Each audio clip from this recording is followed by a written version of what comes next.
Wait a second.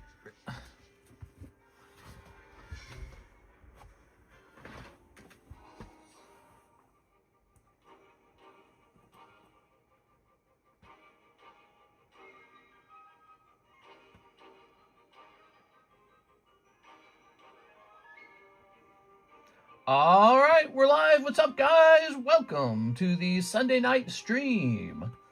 All right, let's get cooking. We got a little pile of leftover slabs that haven't been priced yet. We're going to say pricing up, fresh PSA return. Let's see, loaded live customs and shuffles. And we're going to say cool pack splits. Well, let's say something else. We'll say vintage tops pack split. All right. Good. How does this all look? Does this look good? Let's open this. We'll get rid of that. Grab the website. Okay. Welcome, guys. It's Sunday night. I'm tired, man.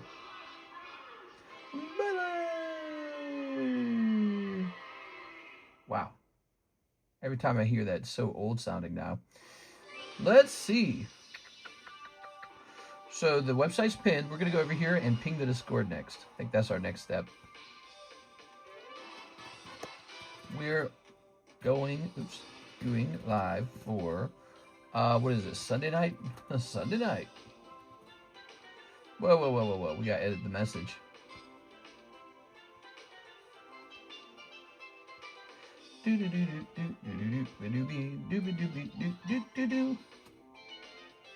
All right, it's working. There it is. It's working. Very nice. So there's the Sunday stream. It has been posted, and we need to post this to Facebook and to Instagram. Let's see. Actually, let's grab our cell phone for this portion. So we're posting this to Facebook and Instagram these days because that's where the majority of our shorts views are actually coming from, believe it or not. They're actually coming from Facebook and Instagram. The views are going nuts over there. So what I'm going to do, I'm going to grab the link.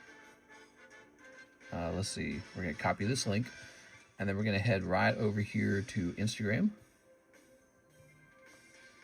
Let's see.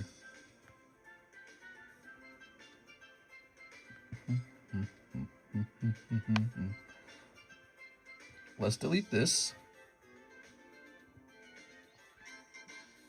Stop. Okay, there it goes. We're live right now. There we go. So that'll be the message. Oops.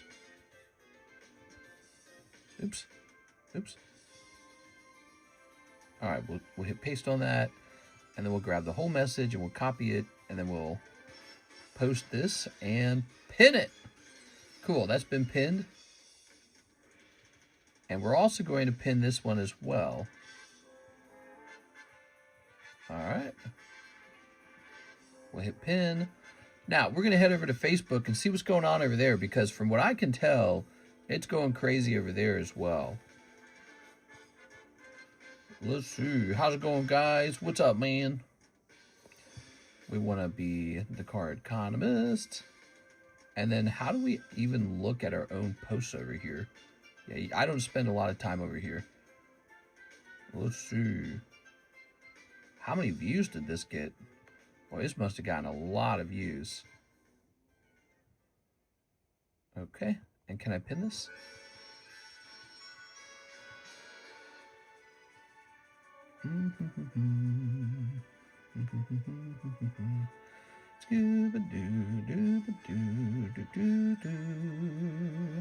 Doesn't look like I can pin it. Okay, that's interesting. We'll do this one as well.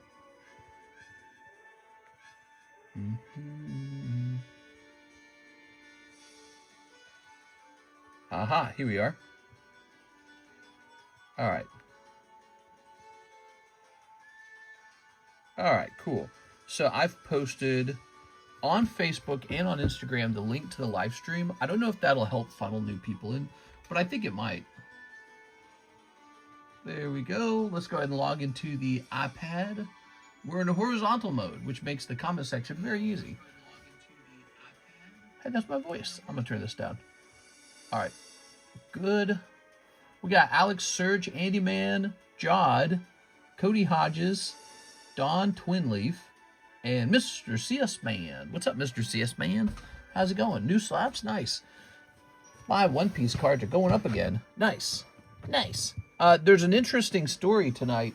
One of our members that's been hanging out with us for a while, Mr. NHCC, he just sold a Gengar that he pulled in one of our breaks, and he revealed that he sold it for around $43,000. But it was a mix of cash and trade. But yeah, he pulled it for 40 bucks. So he went from $40 to $43,000. What do you guys think of that, huh? That's not bad. Everybody doesn't do that, but I mean, that's pretty good. Hey, what's up, Jod? How close can I get with this camera? Whoa, look how good that is. Whoa. So that's the secondary camera, huh? And how are we doing that? I'm still learning this app. So we're in focus mode. Hold on. Here's Camera Pro. And Camera Pro is off. Now Camera Pro is on. And now it doesn't do that. Okay, so when Camera Pro is on, it does not do that. It doesn't swap cameras. Okay. Congrats to NHCC. I should have probably made a video about it. Let's turn this music down now. What Gengar was it? It was a Gengar Prime. And back when we broke it, it was just another break, guys. It was just another break. It was a little popular. I mean, it was a cool Gengar after all. But it was just another break. And we hosted so many breaks over the years. It just shows you if everyone held on to those cards that they got, I'm sure many of them went up times 4 or 5. Now, back then, no one knew Gengar was going to become the guy, you know what I mean? No one knew Gengar was on his way up to the top. So that's a special story. But, you know, even people who just held on to regular cards, like maybe you got a Cubone, maybe you got a Blastoise, even those cards did very well. But let's see what we have right now. We have a Ghastly. We know Ghastly's good. He's associated with Gengar. Here's Charizard 151. You know, a lot of people thought that the modern card, Umbreon VMAX, couldn't go any higher. And then now he's like 5,000. He used to be like 900, and people thought that was overpriced. What do we got over here? We've got a couple more cards over here. Let's try and move these around a little bit. Let's see. We'll put this here. So we'll get the Charizards on this side like that. And I think we'll keep this guy over here too. Shining Tyranitar is a big one. He's a beautiful card. Oops. All right. We got the Quick Break, of course. Her cute little Cubone still running. He'll finish someday. All right. Lots of great breaks up there. But yeah, I thought I'd highlight that story because, well, I sell breaks. Wait, I can hear music. Yay, emojis and music are back. I am a hole, says Mr. Alex. I knew it.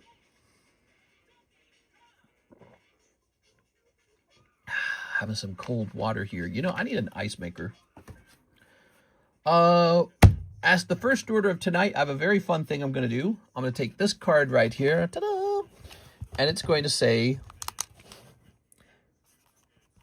Giant Gengar Plush plus shipping domestic. Oh, that looks terrible. All right, so Giant Gengar plushie plus shipping domestic, and it's going to be, I guess we'll set it at 150. There it is, because that includes the shipping, right? So we've got, I posted a picture of it in Discord. We've got one of those Squishmallow Gengars that they released, I think, a couple of years ago. So it's a couple years old. He's been sitting in storage, and I had a whole bunch of them. And I decided to store, you know, just a little bit of it so that we could host a, you know, giant Gengar plushie break in the future. 1, 2, 3. 1, 2, 1, 2, 3, 4. There you go. Is it a massive one? It's huge. Can we see the plushie? Well, you would have already seen it if you were hanging out in our Discord server. You guys admitting you're not hanging out? All right, let's see. pretty big. Look how, that's my chair. I sit in that chair. Look how large it is in the chair.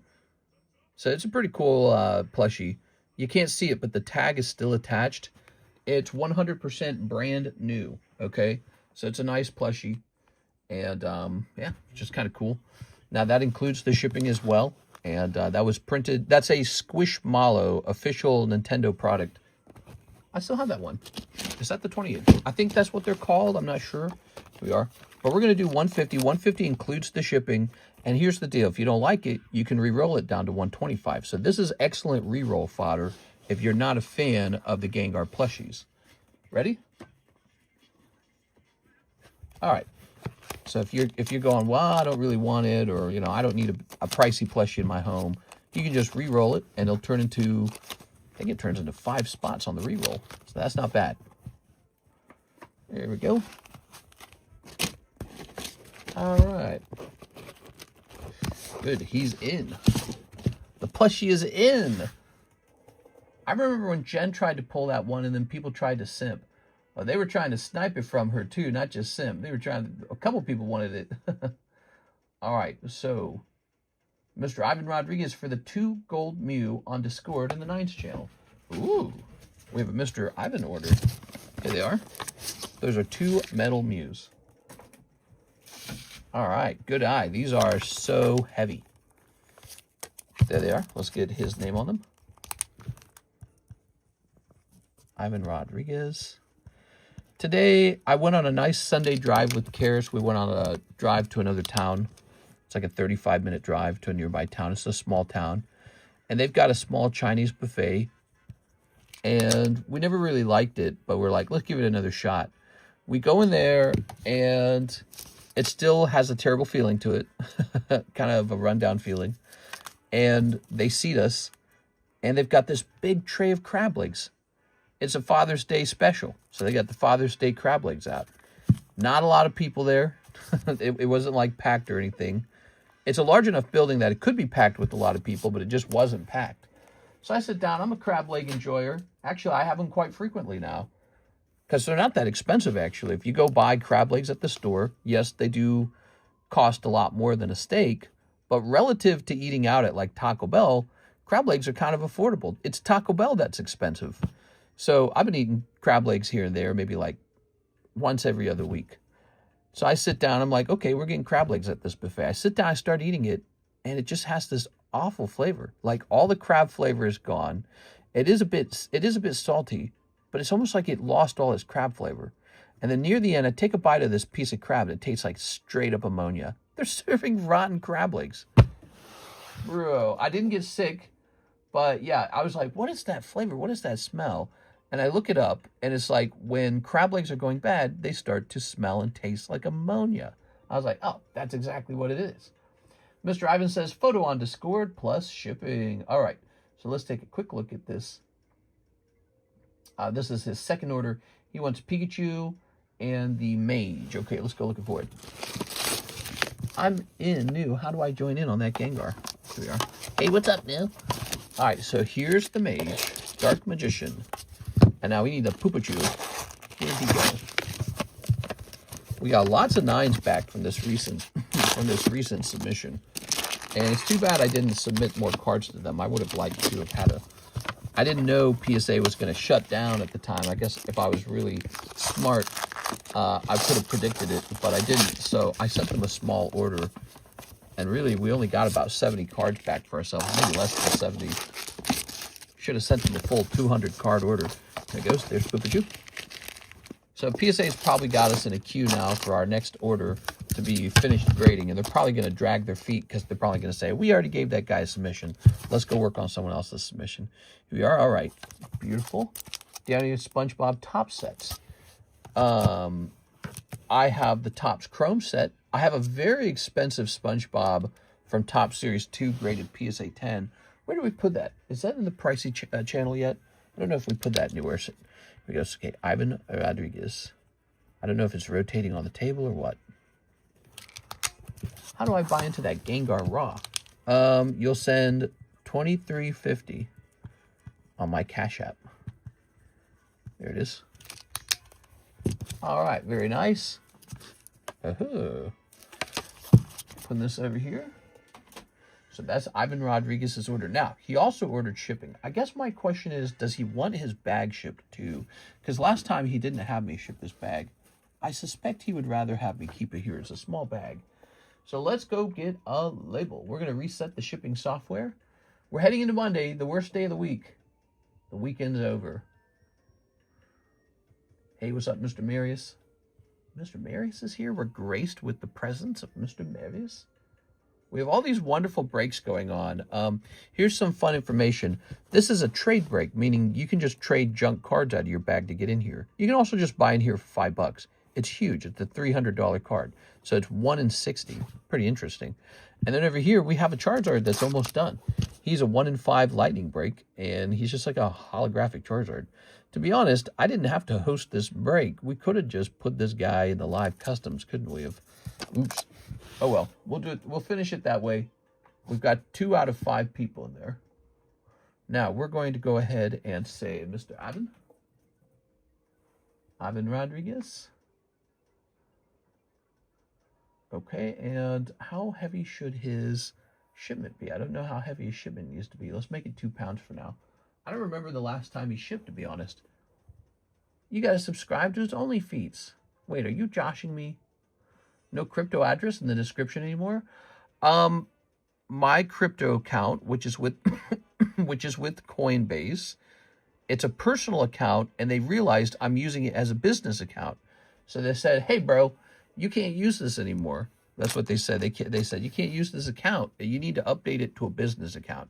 Now they told me this like over a month ago, and I just have not updated it because I'm lazy.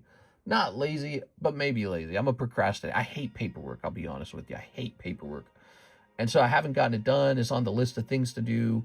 Right now we have PayPal. Wise, by the way, if you're international, we have the Wise app. W-I-S-E. It's a fantastic app for international orders. If you're an international buyer, I highly recommend it. It's, when I deal with international vendors, none of them went PayPal. They all went Wise. And this is because Wise has a better currency conversion rate and lower fees than PayPal. It's like a significant amount of savings. So we have Wise app, we have Venmo, we have CASHAPP, we have PayPal, of course.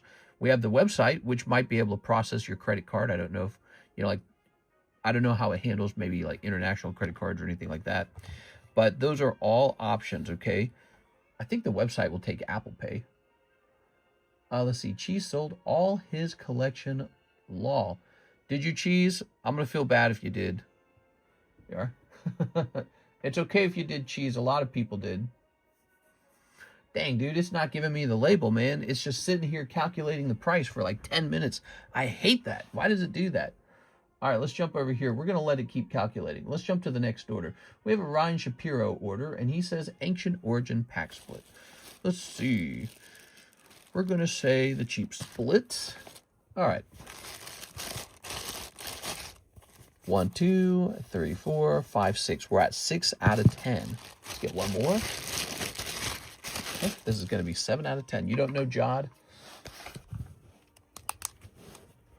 Ryan Shapiro. Basically, anybody who held on to their card collection did pretty well. And I want all the mods to have done well. So I hope they bought a lot, whether they bought it with me or not. But I hope they bought a lot, and I hope they held it. But, obviously everyone does things differently. All right. How about... there we go. We can print the label now. Good. There we go. So that's Ivan Rodriguez. I say we get a nice giveaway going. Do we need to do any giveaways that I've forgotten about? I almost wonder, did Mark J. Valerian set up to do another giveaway? I just can't remember. Get TRG Celebi, give Aerodactyl to Sarah Dusenberry, Hawk Brian Freund, Hawk to 650. All right, I don't know even if those are up to date. Put that there. We need a new giveaway card. Did Mr. say free ones? Remember, there's actually a bonus free one. It's the ZELLE card. So anyone who wants to get into a secondary giveaway, make your purchase with ZELLE rather than PayPal, Cash App, or what's the last one? Venmo? Yeah, use ZELLE instead. And if you make $100 worth of purchases, we'll put your name down here. Why do we do that? Because ZELLE has no fees. So I take the money we saved and I put it into a giveaway slab. Pretty cool, right? Looks like Mr. Mark gave us this Doom Kaiser Dragon. So that is the next giveaway. Doom Kaiser Dragon. Pretty cool. All right. Now, guys, we have this booster box we got to finish up. Let me show you real fast. Here it is. One Piece OP5 English from a fresh case. Really good stuff, okay? So I believe there's 8 spots remaining, and then this goes off. One lucky guy walks away with the huge box. But here's the deal. We've got these new One Piece cards, and I can't turn them into a break until the current One Piece box is done. So, you know, I'd like to keep one of these, but I'd also like to host a break for you guys on one of these. So once that One Piece OP5 box is done, we can work on one of these, okay? I love that they're in the heavy slabs, too. That's cool, man. The heavy slab. Heavy slab's a lot of fun. How do I buy into Gengar Marshmallow? Are you genuinely asking that? I thought maybe you were just joking. I thought you were teasing. To get into the Gengar Marshmallow, you need to take a shot at these live customs. So these live customs will now randomly hold that Gengar, and your odds of pulling him aren't fantastic. It's actually pretty tough. So it's a $25 shot in here, and yep, you might pull something else. And if you want to, you can re-roll it to take a shot at the Gengar. So let's say you pull a $200 card, well, you can re-roll it for $175.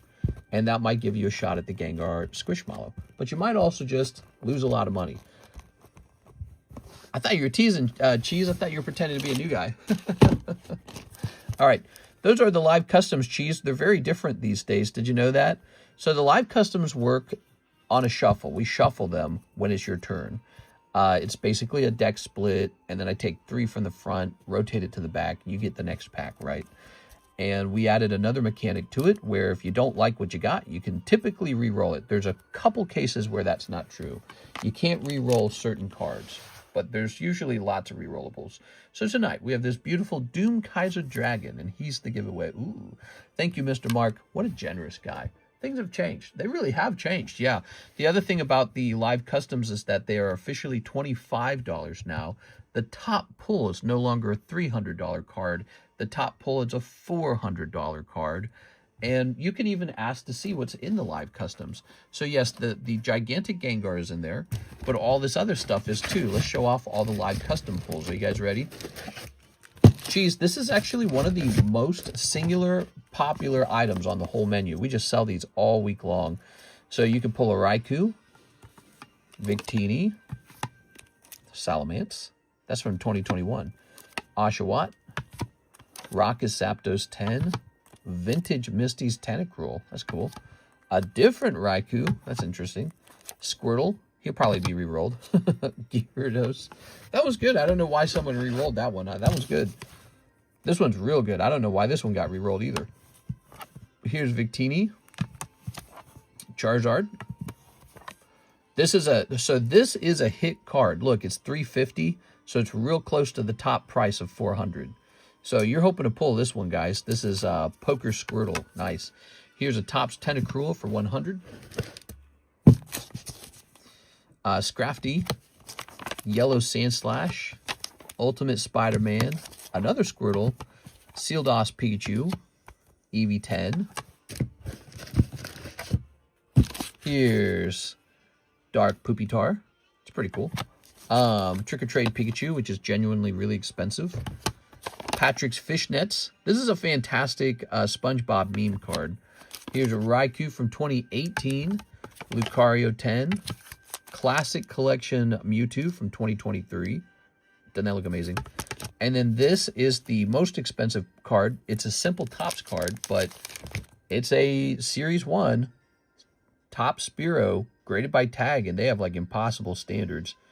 So Tag gave this an actual 10. Pretty wild. So there you have it. All right. I just finished selling the Kadabra to Mr. Siesman for like 1,000. Tag looks so clean. I know, it's very good. a rare tag tops 10 holographic. And the Squirtle and the Spearow are the big cards. The Gengar plushie is in the live customs, so that's what you want to buy, is the live customs. We can also show off cards in the Poke Shuffles too. Do you guys like seeing what's in there? Let's show off the Poke Shuffles. I don't think we've shown off any of these in a while. So Poke Shuffles, let's see. We got, look at this, PSA 10 Nidoqueen. That's so good, dude. Here's a cheap Slowpoke. Here's a cheaper Trick or Trade Pikachu. A simple Latios 10. This is a pretty old Yveltal from 2019. Lucario 10. Sweet. So you're seeing more poker cards enter the Poke Shuffles because, well, I'm getting these returns back. Bulbasaur, Pokemon Go, and look, Professor Oak. Pretty neat. I've only graded some of those now. I had never graded them before. Here's a Shinji Kanda Duraludon. Superior. Purin. Oh, this is a chase card. Look at that. Sealdos Purin 9. That's pretty good. That's collectible. Here's Fuden, and it's Alakazam, right? And then here's Gengar 9. He's an 8. Still pretty collectible. Good vintage. Xatu, Sylveon 10, Jolteon 10, Charizard 9, Mega Frostlass.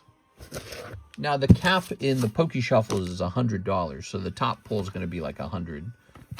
Charizard 10. Here's an Umbreon 9. Here's a Frigibax for 55. I call this guy Point Down Pikachu. It's like the Dark Souls 3 Point Down. Very fun. Now, here's one of the chase cards in here. $100 McDonald's Pikachu, sometimes referred to as Burger Chew. He's really, really talked about, so you know he's going to do pretty well over time if they don't reprint him. Chespin and Charmander, not terribly expensive. And then we got what? Here is Umbreon, Mega Venusaur. I don't think this one's in the box. I'm going to take this one out. I don't think it's in. I'm also questioning if this guy's in here. He's just never been pulled. I'm going to set him here. I don't think those are in the box. I don't know how that happens. Some mistake has to have occurred. Maybe I intended to put them in the box and then I didn't actually write the card up. All right. Maybe the card went in the wrong box or something. There we go. That was the Poke Shuffles. We also have something called the Other Bros.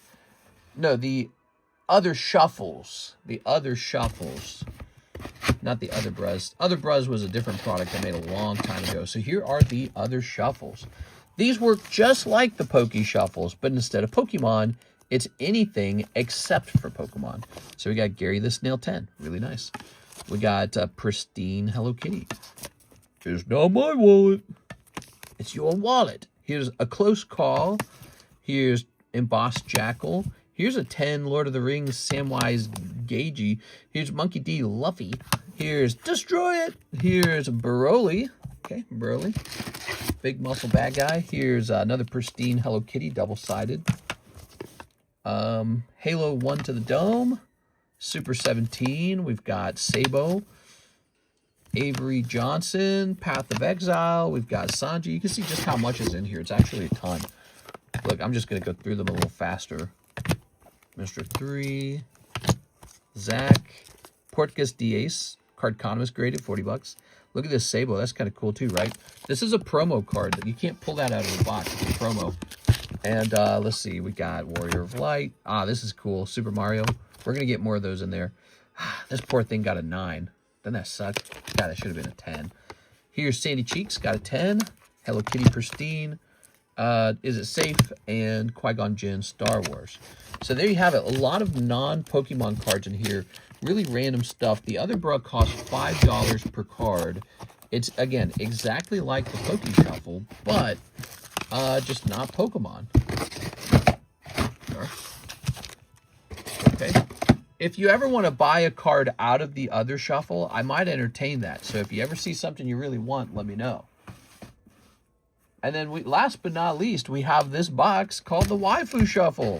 The Waifu Shuffle works just like the Poke Shuffle and the Other Shuffle, but it's $20 per card. Much more expensive. Kind of more similar to the live customs. What I really ought to do is make them $25 per card so that they match. Why did we do that? Well, because the girl cards often include like signatures. So signatures get pretty expensive. Look, we put Lopunny in there. Low punnies in the Waifu shuffle. Now look at that one. Magumin or something. Triple R plus. Ooh, that's good. And then here's a Misty's Tears. The canceled one. Here's Tifa. Here's Pristine Boobs. Here's Boobs. Nessa. Nami Boobs. Here's Tifa again. Tifa again. No, 9.5 on that one. Perfect grade Aranya. That's pretty cool, don't you think? So this Aranya Dragoon card is a perfect grade, and it's a full art. That's really neat. That's from Sneaky Bunko, Laplace. This girl is actually fully nude. I had to draw a bra on her. Here's Beyond That Gaze, Naked Girls Talk, Magumin again. Just a lot of girl cards, so we're just showing off all these cards. Here's an example of a signature still in the box, $240 there. Sarah. We got this girl showing off her armpits, this girl showing off her gigantic boobs, and the Doggy Girls, which I was happy to purchase from Mr. John Lucas to get into here. Boa, she's in here. She's a 10. Yuna. Oh, a gear. This is crazy, dude. Look at this drawing, man. All right. Princess Bubblegum and Contract Kurumi. All right, there it is. A lot of cards in all of those shuffles. A lot of cards. It's actually kind of crazy. If you added up all the inventory just floating around in the live customs, the Poke shuffles, the other shuffles, the Waifu shuffles, it must add up to like 50,000. Now, I don't know how much it is, but it's a lot. It's a lot of inventory. There it is. All right, the Waifu shuffle. Magumin, that's right. I don't know how to say it. Is it Magumin? Any breaks close? That ace must have gone up. It might have gone up. I don't know. But, you know, it's just whatever went into the box for it. We don't worry about it after that point. Kind of like how we do slab-aways. You know, like if I overpriced it and it goes into, you know, like the Poke shuffles and then it falls down over time, we don't adjust that. If it goes up over time, we don't adjust that. It's just in for whatever we put it in for. It's kind of fun. All right, thank you for your patience. Hathim needs 2 Ascended Heroes. He's been waiting this whole time as I was showing off all the Poke shuffles and live customs. What did you guys see that you thought was most interesting? I thought that the Poker Squirtle was definitely my favorite card from the live customs. He's just such a good card, and I think he's so undervalued. And then in the live customs, it's easy. It's definitely the McDonald's Pikachu. So Burger Chew, I mean, if you can hold on to 10 Burger Chews, that's a great deal. 10 Burger Chews. So Burger Chew's my favorite one over there. And then the other shuffle's tricky. Let me think. I like any of the SpongeBob Magic the Gathering 10s because those are actually so hard to grade 10. Hathim, 2 cold ones. I'm sorry, man. So anytime you see a SpongeBob 10, just know that those normally don't grade 10 and they're very hard to grade. So, and Tag has such strict, I swear they're stricter than PSA. They have such strict standards that it's crazy that those got 10s. All right, so I like the Magic the Gathering SpongeBob's. Actually, I like any of the SpongeBob's. SpongeBob's hilarious. All right, like there was the Patrick and the Fishnets, aka Starmie. That's fantastic. And then in the Waifu shuffle, I don't know about the Waifu shuffle. It's, you know, it depends on what you're looking for. Are you looking for boobs or are you looking for like a female character? It is. I like the Misty's Tears. All right, there we are. The wick you drew should be added to Waifu. You like the wick? Yeah. I used to draw on the wick sleeve to give her like a BDSM outfit or something. All right. There we are. Oh, I went into YouTube or into eBay and I reduced the price on this slightly. Let me update it on the table. Okay, we're gonna update it on the table for you guys.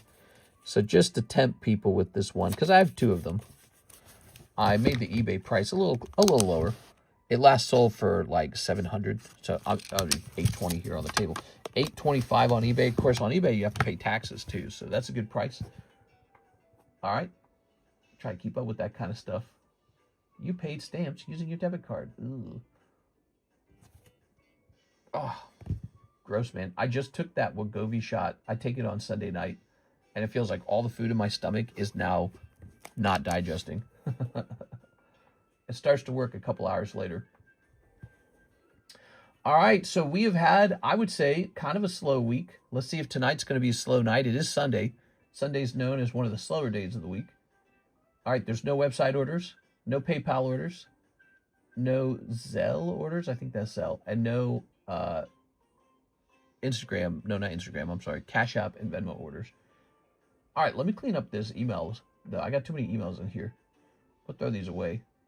Throw this away. Throw this away. Throw this away. Throw this away. Customer service chat transcript. Oh, yeah. I had a guy trying to screw me on eBay. There we go. Problem order. PSA customer service. I'm going to throw this away. You know, actually, I would like to buy something while we're live. So I'm going to do a restock on probably Ascended Heroes. Let's see how that goes. So since we have nothing to do, so restock on this.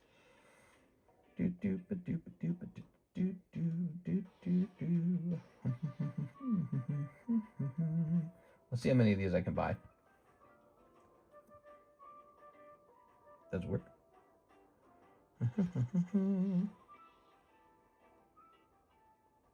Aha. All right, let's head over to this. Update, Reckless Ben went to a police protest for that department. We are. We're going to log in here. CGC made me create a new password. That's kind of annoying.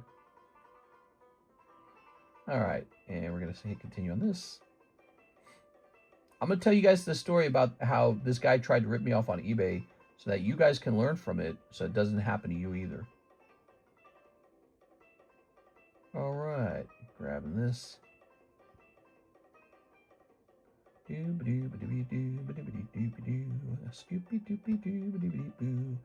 I'm about to order more Ascended Heroes. Maybe the last time I'll be restocking them.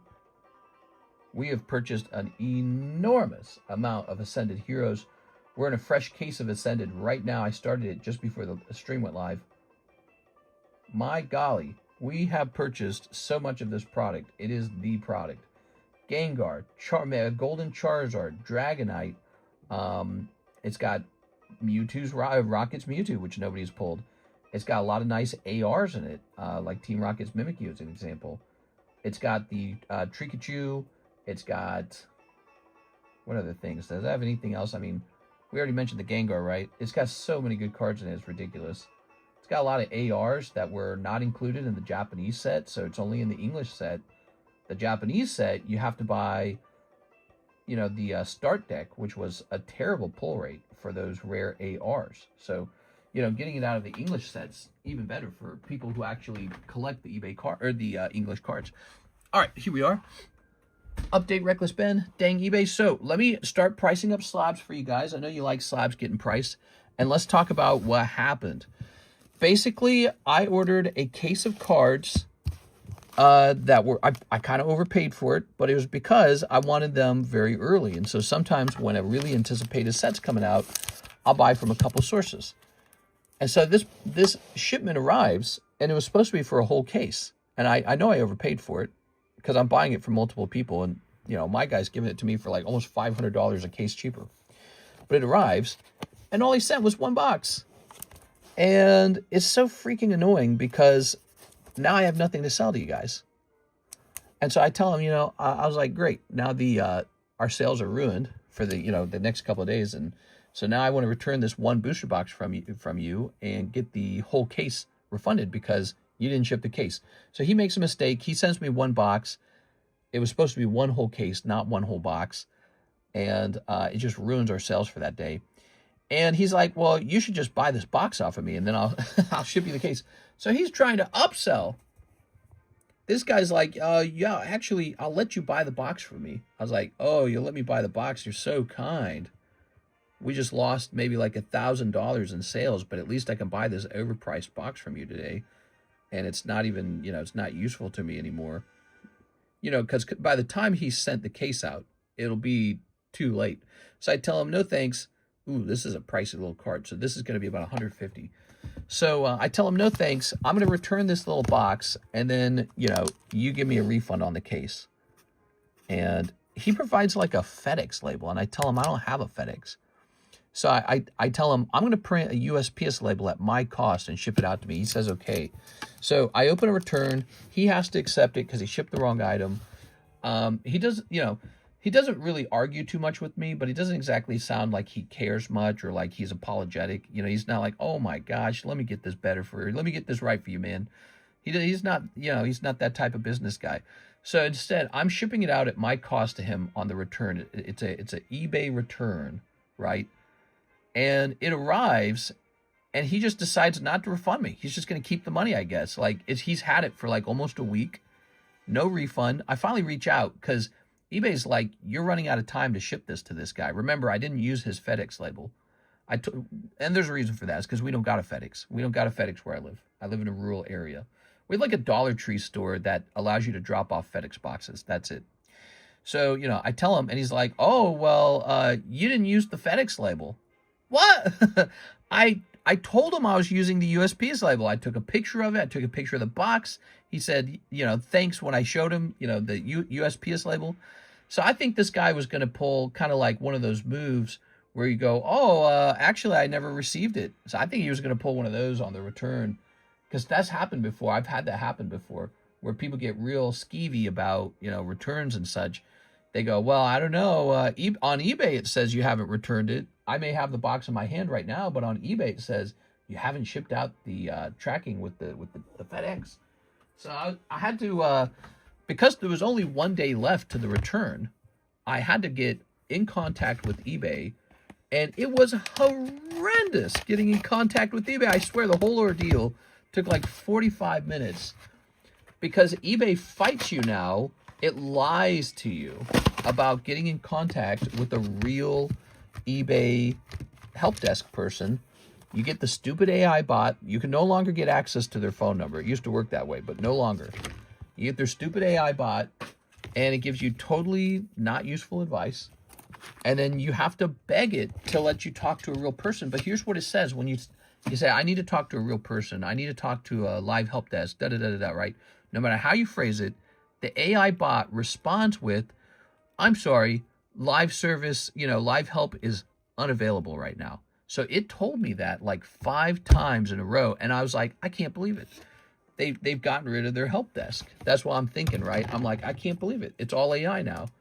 But after continuing to sort of shout at the AI robot for like another, 15 minutes, telling it again and again, how do I contact live? How do I call eBay? I just kept rephrasing it over and over again. You know what it did? It said, you know what? I think you need help with the live agent. Let me put you in touch with one. What? You told me there was no live agents. You told me it was unavailable right now. Because in my mind, I thought, okay, they've all gone to bed. It's too late in the day, maybe after 6 p.m. I don't know, right? Like that was the impression it gave me. No, it was just lying to me. It was deceiving me. The eBay chatbot was deceiving me and making it sound like there was no live help desk. There is. It just doesn't want you to access it, and it lies to you as if it doesn't exist. So anyways, finally, I get in contact with the live help, and I explained very quickly what's going on, and they're like, oh, good thing you contacted us. They're like, let's take your USPS tracking number, which, of course, I documented. You guys always have to document this stuff in a return, okay? If you do a return, document your tracking numbers. So I give them the tracking number. They do their mojo on their side, and they update the return system so that now it says it's been delivered. So this guy has to refund me now. And yeah, he was being real skeevy. I asked him for the refund. I was like, where's the refund? He's like, oh, which label did you use? I told you I used the USPS label, bro. Raul Mendoza. Okay, that's the story. Did you like my story? Here's Raul Mendoza. But I've ran into that before. I've told a story about how a seller managed to basically steal a Rocket Returns Cubone from me. It was like 6 years ago. It was forever ago. I put, call me now. You should have us call you. Works every time. Mister's finally having issues with AI. I never thought I'd see the day. Mister, every time I have a problem with eBay, I always get in contact with them. Yeah, but basically, it was blocking me from getting in contact with them. So, you know how you said, choose the call me now, call later? So basically, that if you go right now onto eBay, it hides all that. All of that is gone. So I don't know the last time you guys have had to fight a dispute on eBay. I just did it tonight. So I just did it tonight. You got to try doing it again today. They've updated their system. You can't just get on and contact anybody. You have to go through this little AI assistant, and it blocks you. It says, no, there's nobody here. Nobody at the end. There's nobody here, bro. All right, Mr. Raul, you got 2 EXs. So you have to be really persistent, and then finally, after deceiving me for like 15 minutes, of me saying I need to talk to a real person, and it avoiding the question when I would ask it, well, when is the help desk available? When can I call somebody? It kept avoiding those questions. It would just ignore them. It would dodge them. It would say something else. After about 15 minutes of that, it finally gives me that option. Have an agent call you. You call the agent, or get a live agent in the chat. Now, I went with the live agent in the chat because that actually does work. All right, here's Mr. Raul. I didn't go with the phone call. I know the phone call is really good as well, but I just went with live agent in the chat. But my point is that you have to fight really hard to actually get access to a real person who can do stuff, because the AI bot can't do anything. It can't fix anything. Here we are. All right. And here is a Reggie Steel Voltorb. I've been dealing with that AI crap for the last 2 or 3 days. It asks for a category, then to verify your phone number. Yeah, I'm very familiar with all that because I've dealt with a lot of eBay issues over time. I'm telling you, I did an eBay dispute tonight. It does ask you for the category, but then it just gives you, the AI bot just gives you some advice about it. So the advice I got is just work it out with the seller. That's basically what they said. They said, oh, well, if the box has arrived, just ask the seller for a refund. And I said, I already did that. And they're like, well, you know, give it a couple days and then ask us to step in. I was like, no, the return is over tomorrow. The deadline for me to have the return done is tomorrow. And you guys don't have my tracking number in your system. Oh, that was another thing. It told me to it said, go ahead and upload your tracking number into the return system. They didn't allow that. The only thing they allowed is for me to print a FedEx label. That was the only option. There's nothing else. So I was like, you know, whatever your system is set up by, it just doesn't allow that.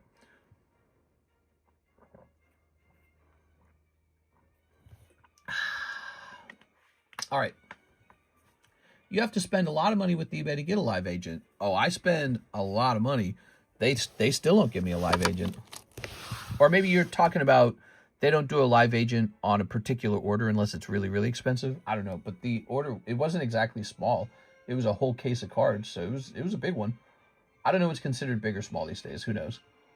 All right. I'm refreshing. We got Mr. Raul Mendoza. Thank you so much. Who placed an order tonight? I'm putting you on the giveaway if you place an order tonight. So Hathim's going in. Ivan's going in. Ivan, Hathim, and Raul. I'm putting you in this giveaway. If you're placing an order tonight, you go into the giveaway. All right. Good. Excuse me. I just bought a card, but it shipped to the wrong address. Seller denied my cancel request. Was my bad, but don't want to deal with eBay stuff.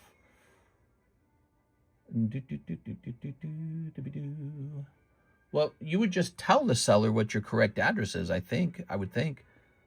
Let's see, I had the same issue with FedEx. Mr. Recently, just a heads up, FedEx always loses and steals my packages from the Pokemon Center. Ooh, I don't like the sound of that.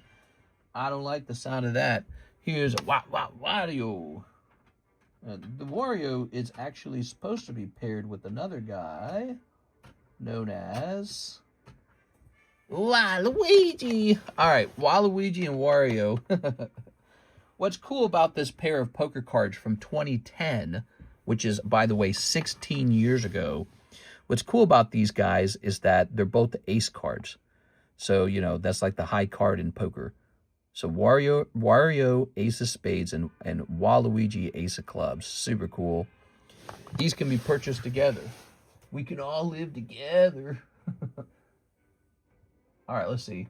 There are no rules. We're lost.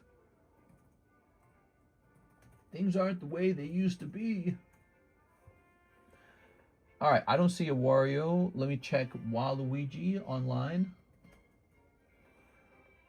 So I have nothing to compare them to, but back when they were for sale, I know I'd seen someone list these in the past. They must have sold. So I once saw these for 100 a piece, which seems pretty standard for stuff like this. So it's got PSA 10. It's in the 10s for the certs. You know, it's a later graded card. The cards are 16 years old. By the way, Tingle's not exactly young either. He's from 2011. So he's pretty old too. He's 15 years old. So these guys are going to be 100 each. The Waluigi and Wario brothers. Pretty cool. I've had FedEx steal my Pokemon Center orders too. Glad emoji is working again. I tried, but the seller has ignored my messages. Yeah. All right. It's like the seller's not going to want to work with you if his incentive is to just keep the money. You know, what incentive does he have to fix your issue?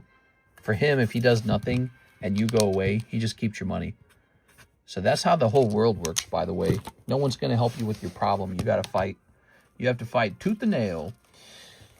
Here's Naruto booster packs. I'd love to see these sell. We have just the 2 of them left. Just the 2 of us. This could be a, by the way, this could be a gym break. All right. We have how many days left?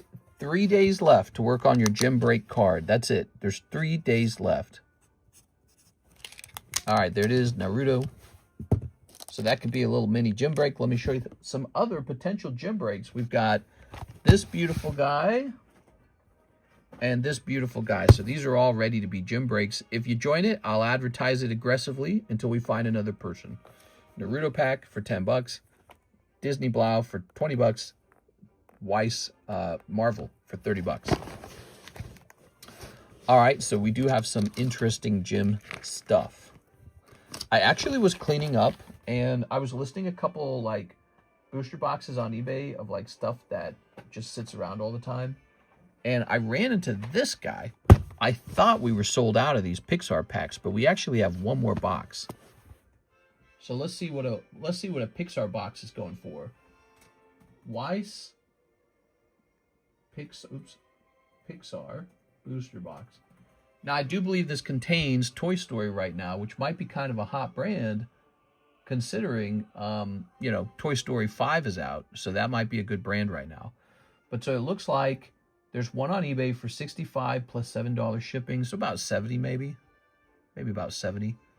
So I can make this box available for right now for 70 bucks. It could also be a gym break, if you guys like that. I'll make it into an automatic gym break. And if you just want the whole box, just buy both sides for 70, okay? So that's a gym break, and it's a good price. There it is. Maybe a big hit in there, I don't know. I don't remember what we pulled out of the Pixar boxes. Wow, look at this beautiful Rockets Pokeball. It's so expensive, but the last sold is $700, and it's no surprise. That's a Rocket Returns 2004 vintage set. You know, that's the same set that has Gold Star Torchic, which has become one of those extremely notable cards in the hobby.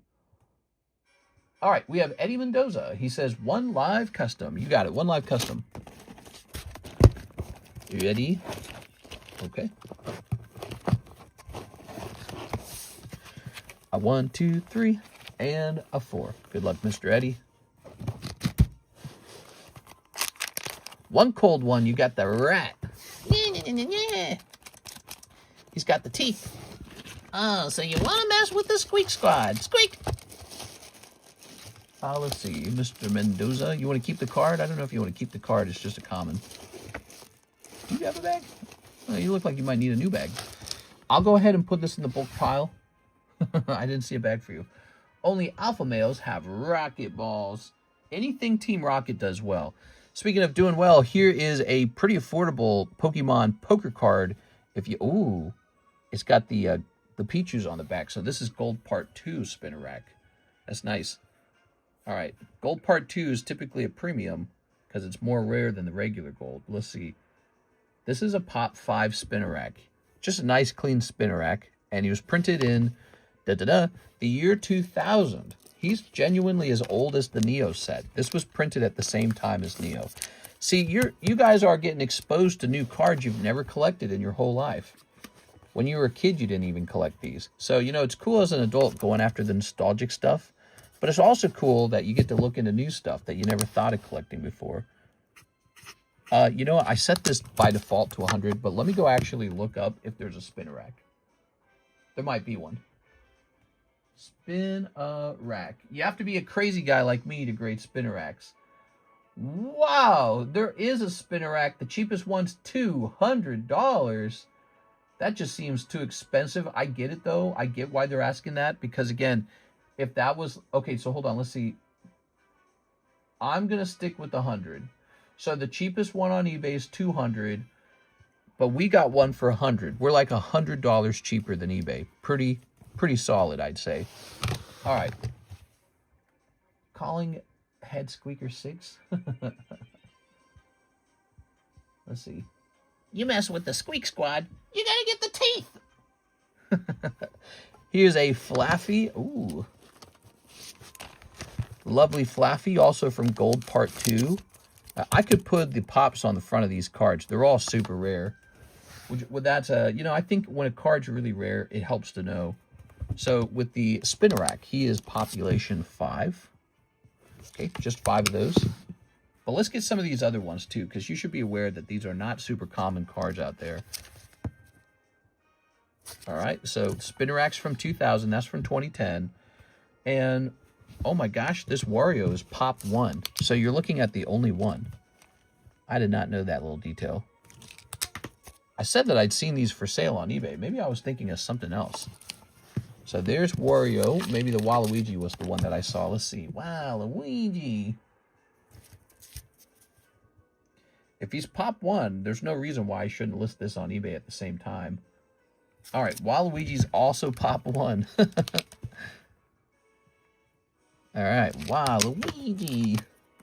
Ouija time. Cool, all right. Pop 1, pop 1, pop 5. Is it weird to wear Crocs to the gym? Yes. So, okay, listen up. This is what's cool about these two cards then. They probably won't remain pop 1 forever, but this is the first one PSA ever graded. This is the very first Wario poker card that PSA ever graded. That's kind of a special title. That also means, oh, check it out. So I had a guy who really wanted my cigarette Charmander because he's the one featured in the PSA website. And that's what's going on right here. Look at that. So this is it. This is the Waluigi. Look at the certification number. So these two guys, as a result of being pop 1, they're going to be the images featured on the website whenever you scan for any of the Warios or any of the Waluigis from this set.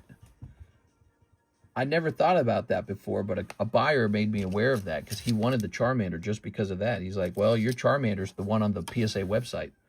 Like, okay, so look, here's the Wario. He's cool. Wario's great. He had his own series and all. So there it is. Look at the certification ending in the 9.5. This is it. This is the card featured on their website. So that's pretty cool. Yeah, first one graded. All right, there you have it, guys. All right, we're going to keep going. We got to find out what Flaffy's pop is. By the way, that Rocket Ball is only pop 23, which is basically nothing. We're talking about really rare cards here, guys. Rocket Returns Rocket Ball, pop 23. You may also be wondering, is there a holographic version of the Rocket Ball? In English, oh man, we have another pop 1. This is also pop 1. This Flaffy from the gold deck is pop 1, and that means the picture of this Flaffy is the first one on the website. I gotta think about that carefully because I almost think that should change its price a little bit. All right.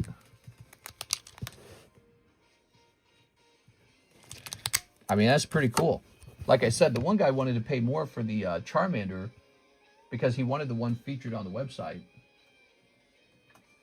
There it is. Set the market. Yeah, so not really, though, because there's already some Flaffies up for sale. But I think I'm going to determine this one to be about $200, this one right here. All right. Which is still pretty reasonable if you think about it. I mean, if you look at a Neo Flaffy, they're probably more expensive than $200. Okay, so there it is. The very first one ever graded by PSA. It's got the nice Pichu on the back. And your card will be featured on the PSA website. Very, very cool. Let's find out about Tingle real fast. Now, I'm pretty sure Tingle's been graded a couple times. Here we are. All right, that's definitely a selling point. And this guy's population 4. But look at this. We were the first one to grade him. I take it back. You're looking at the you're looking at the one that was graded on the PSA, featured on the PSA website. That's so wild. Or wait. Are we doing this wrong? Hold on, wait a second. Because he's pop 4. Wait. Does it always just show you your exact card? Hold on. I may be thinking about it wrong. Everybody. Give me a second. It may not work that way. It may just be showing me the card that I happen to have. Let me see. Is there a card I can scan? Maybe a recent one? Let me try this. Because I could have sworn somebody else had already graded a tingle before me. Oh, yeah. It just shows you your card in particular. So in order to know if this guy's featured on the website, we would have to actually look him up in the population count.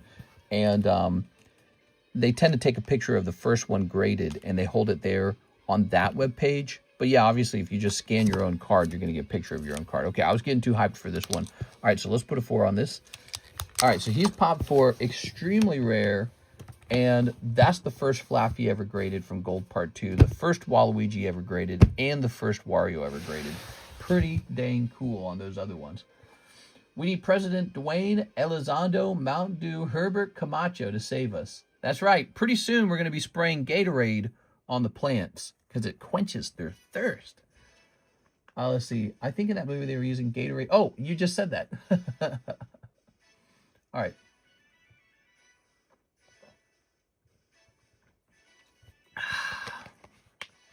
That's right. We got to water the plants with the quenching power of Gatorade. All right, Mr. Eddie, thank you so much for the live custom. Let's take a look at the queue now. Look at this bright table. It's all poker cards. Mr. Thim, he says, last 2 Ascended Snipes. Ascended Heroes just keep selling and selling and selling, guys. There is no doubt that this is a very serious set. And I think you're going to see it continue to be popular over the years. It is basically a Gengar, Dragonite, Mewtwo, Charizard set with a nice Mimikyu as well. So yeah, I don't think this one's going anywhere. Here we are. President Camacho actually has a really rare comic book I've autographed by Terry Crews. Really? Throw this away.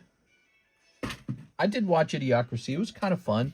I feel like the most fun in that movie was right at the beginning when they introduced the idea of the movie, and then it gets kind of boring near the end. Like, the movie kind of drags on at some point. But Kirsten and I watched that, and the premise of the movie, for those of you who haven't watched it or heard of it, which I think is probably not too many people anymore, it's a movie, and it was made by the guy who made Beavis and Butthead, and he also made King of the Hill. It's all the same guy. He made Beavis and Butthead, King of the Hill, in a movie called Idiocracy. In Idiocracy is sort of like, it takes place in the future, so sort of like a future prediction of society, where all of the smartest people in society had very few children. They had like maybe 1 children, maybe no children. And then all the dumbest people in society had like 10 children, right? And so over time, this leads to a dumbing down of society. That was the idea for Idiocracy. And it's an interesting criticism of, maybe like family planning, or, what would you even call it? Like maybe DNA group dynamics. Like, for example, if somebody can't afford to have children, all the smart people go to work all day and then just give that person a bunch of money for having 10 kids. Oh, you're poor, sad children. Because in the past, if you had 10 children, you couldn't feed them, they would just die. So your DNA didn't pass on. But in the future, the rich people with no kids go to work all day, earn money, pay taxes, and then pay for you to have kids that you would not be able to afford in the jungle. And so your DNA does pass on. So, that's the criticism. It's sort of like a little insightful thing. It's a funny idea. I don't know how much merit it has, though. You see people like Elon Musk having 15 kids through IVF. So, those kind of issues could probably be resolved pretty quickly that way. You hear about the Chinese billionaires. They have like 100 children. Like, what? They go, I got $1 billion. What do I do with the $1 billion? I'm going to have a factory worth of children. That's what I'm going to do. Pretty impressive. But electrolytes, mister. We need electrolytes. Without things are going here in the last year, it's getting really close to being like the movie. I think people were drawing... Ooh, Snowrun. All right, Hathim picking up an AR. People were drawing parallels to like the White House front lawn UFC event and the boxing match or whatever it was in the movie. So yeah, people were drawing some parallels for sure. He is Charmander. Cha-cha. All right. Hell no, that's no reason to have that many.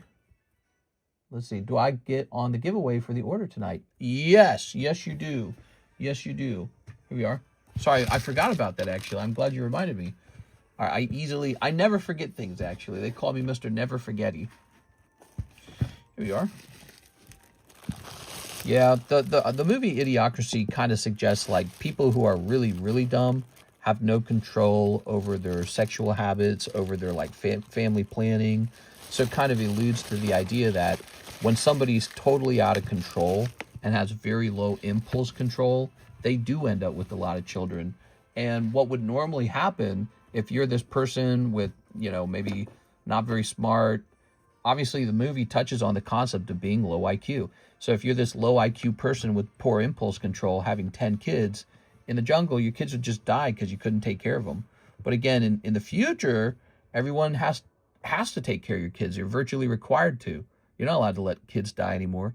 So everyone just has 1 or 2 kids, but then the people who are just out of control, they have all the kids. And they slowly outnumber the smart people. All right, so Mark, you ready? It's actually a pretty elitist point of view, but it makes for a pretty interesting story. All right, Mr. Eddie.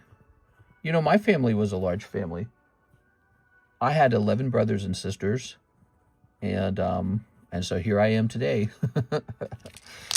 I completed a computer science degree, and it was a bachelor's of science. I completed a business degree, and I made not 1 but 2 YouTube channels past the 100,000 subscriber mark and turned into a millionaire. So I don't know. Of course, I don't think my parents were that dumb. My mom was, like, really sharp at arguing, and my dad had a degree in, it wasn't electrical engineering. It was something else.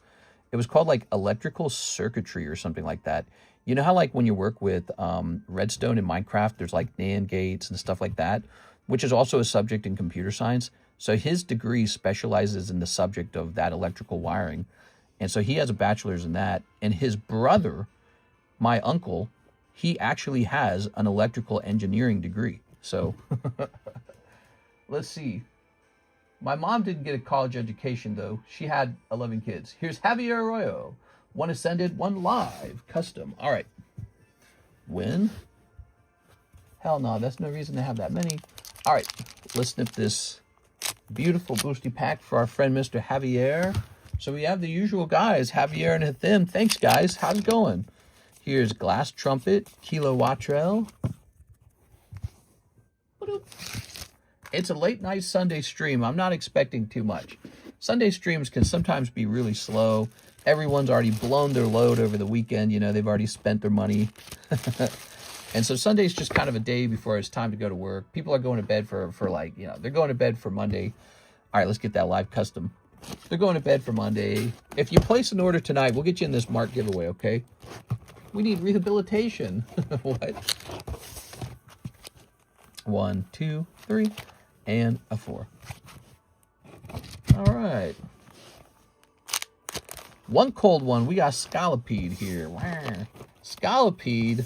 Oh, man. Oh, that does not go up top. Some cold live customs coming out tonight. The live customs is like if you could enter into a break where you know the outcome instantly. Pretty interesting. Whew. We have an order from, and we got you in there, right? No, we didn't get you in there. Let's get you in there. What other movies did you guys like? Were there any other really smart movies like that? The movie is very clever because it feels like it's going to predict the future, you know? Societies were smarter in the 1950s with, like, rocket science and then proceeded to get dumber. I can see some arguments for that. I can see, like, everyone's on their AI like I am. You know, nobody thinks anymore. Everyone's fat, watching Netflix, playing video games. You know, I think being really overweight is actually bad for your brain, if I recall. I think I read that somewhere. If you haven't done it yet, smack the like button. Hey, what's up, Mr. Tonkatutsi? The Prophet is here. Ah, yes. Let me hit a refresh on this. All right, we're going to click this button. Here's Joseph Smith, 1 triplet beat. All right, we got the triplet beat right here. Now, this is triplet beat. It's getting pretty old. $8 per pack, everybody. And it's got the Shinji Kanda Magic Carp in it. Probably one of the best artworks in the entire Sword and Shield Scarlet Violet time period. And so I think that this Japanese set, $8 today, could be much higher in the future. Same with Paldea Evolved. I think that the Magikarp will continue to be this super, super desirable card. And, you know, a lot of that product will get open. And you'll hear about, whoa, did you hear Paldea Evolves XYZ amount per box? You know, so you're going to hear about Paldea Evolved hitting these really high numbers. You're going to hear about the Magikarp hitting these really high numbers. All right, thank you, Mr. Joseph. We're here all night. If you guys want to place an order, have a little bit of fun. If it's your first time placing an order, we got a special giveaway for you. This Charmander and this Ghastly. Just let me know it's a first-time order, and I'll give you those cards for free. You can place an order from the website, which is in the live chat. You can find it pinned in the live chat. So that's our website. Now, if you don't like using websites, you can just send me money over PayPal, Cash App, Venmo, Zelle. Look for that in the description of the live stream. All right. I need to have like a voice recording of me saying all this stuff so I can just hit that button and just sit back for a minute and just have the recording of me talk. Here's Mr. Sven. 5 Poke Shuffles, 1 live custom. Sven's going in. All right, let's see what happens for you, Mr. Sven. With Beef Supreme. What were some comedies that really, what were some really impactful comedies for you? Do you guys remember? 1, 2, 3, 4, 5. I think Idiocracy has been a really impactful comedy. You've got, oh my gosh, Sylveon Stamp. Wow. You make it look easy, Mr. Sven. All right, let's pull it out and see what it is. And you can tell me if you want to keep it or re-roll it. Give me a second. We ought to put this Grookey in the Grookey ought to go in the Poke Shuffles. We'll have the Gengar in the live customs and the Grookey in the Poke Shuffles. So I feel like this was like halfway into the box.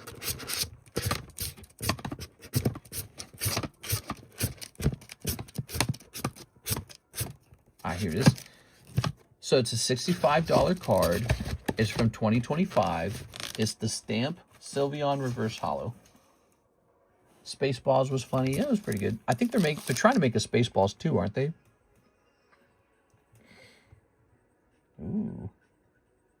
Ooh, man, that blinded me. What the hell? My eyes. Oh.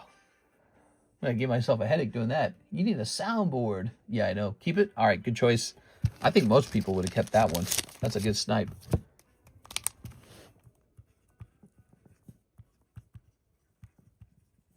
Okay, Mr. Sven. Now, he also wants 1 live custom. Okay.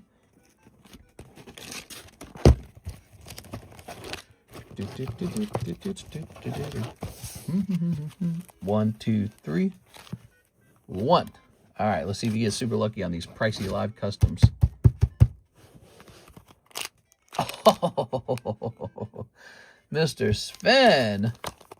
Miles Morales. Oh, you get the Spider-Man card. That's cool. Let's see. We added the Spider-Man card before we had the other shuffles. But also, the other shuffles have like a cap of $100 on them. So maybe we should have made them like 20 bucks. All right, let's go find this guy. So he fits in here better because he's pricier. Yeah, look, see, he was originally $150. So this is it. This is Tag 10 Magic the Gathering Ultimate Spider-Man. And if we flip it around, so you can see it's a mythic rare and it has no borders. And you flip it around, there's Miles Morales. Very cool. Graded 10.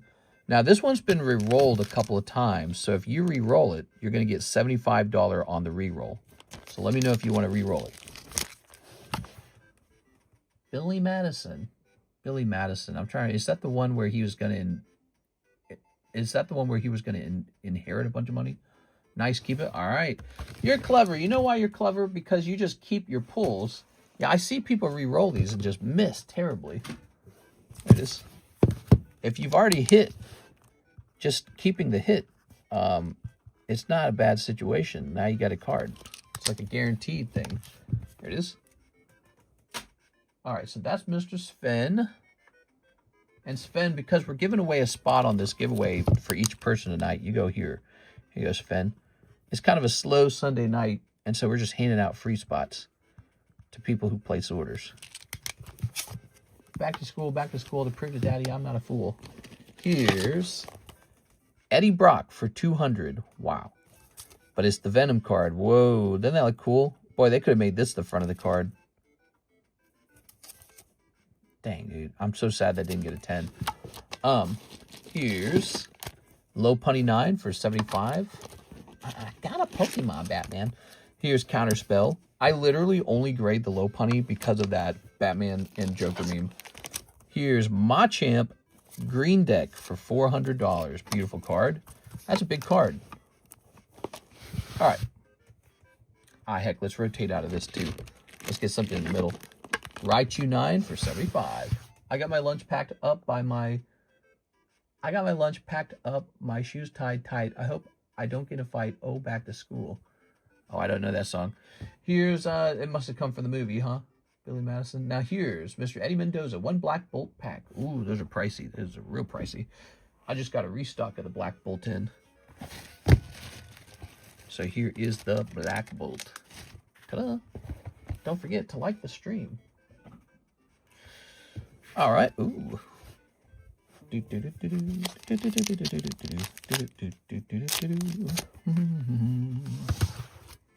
All right.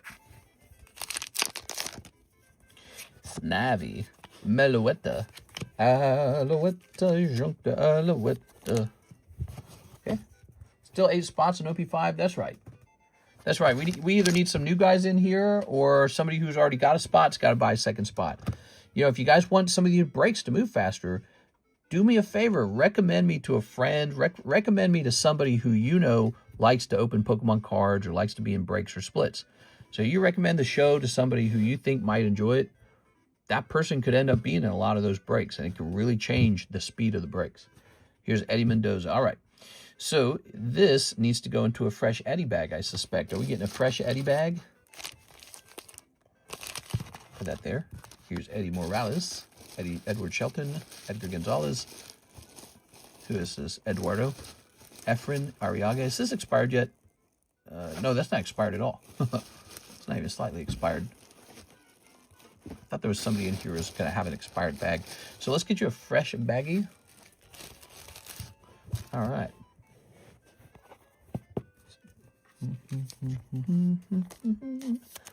Meow, meow, meow, meow, meow, meow, meow, meow, meow, meow, meow, meow, meow, meow, meow, meow.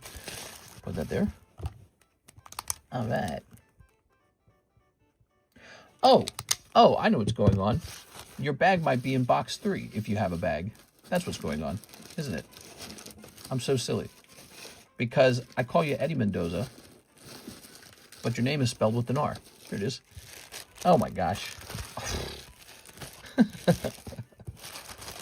I started writing your name out and realized my mistake. All right, so you did have a bag. We're all good. Set that there. All right. Got these nice Naruto packs. If you guys want a gym break, $10, 1 and 2. Ta-da. Naruto. All right. Yeah, I can basically quote the entire Idiocracy and Billy Madison movies with my tism. Nice. That's a proud skill. How about this Meganium? You guys like this? Oh, yeah. Gold deck Meganium. Now, that's cool. Let's see how many of these there are. Back to work. That's right. Back to work. If you want to have a lot of Pokemon cards, you just got to get a high-paying job. That's what it's all about. Wow, this card's pop 2. Whoa. That's really rare. Okay. Ooh, let me change this music because this song's really annoying. And it lasts a while. Doobity-boo, scooba-dooba-dooba-doobity-boo. I think Anchorman was one of my favorites. You guys remember Anchorman? All right.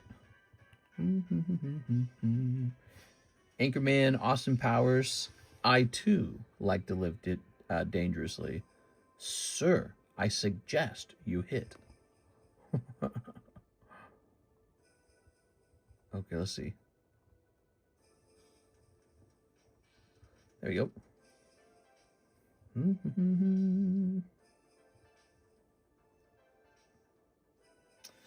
Wow, not a really expensive card. I can see that the 7 of Clubs Silver Meganium's actually pretty cheap. But then when you get to the gold, how about gold part 2? Is there a gold part 2? Here's the silver part 2, and that's a $90 card. And there's the gold part 2 for $400, but it's a pop 2 card, so that's the only other one in the world. I'm going to go with the cheaper costing silver part 2 price. Well, I'm going to go above it because I think that, you know, the fact that there's only 2 of these, and it's the lovely, I think the Pichu on the back is actually much more desirable. So we're going to go with a pretty decent $100 on this, guys. All right. That is a great price for a card from a very rare poker deck. Part 2, the reason I focused on part 2 poker decks is because I knew they were exceptionally rare.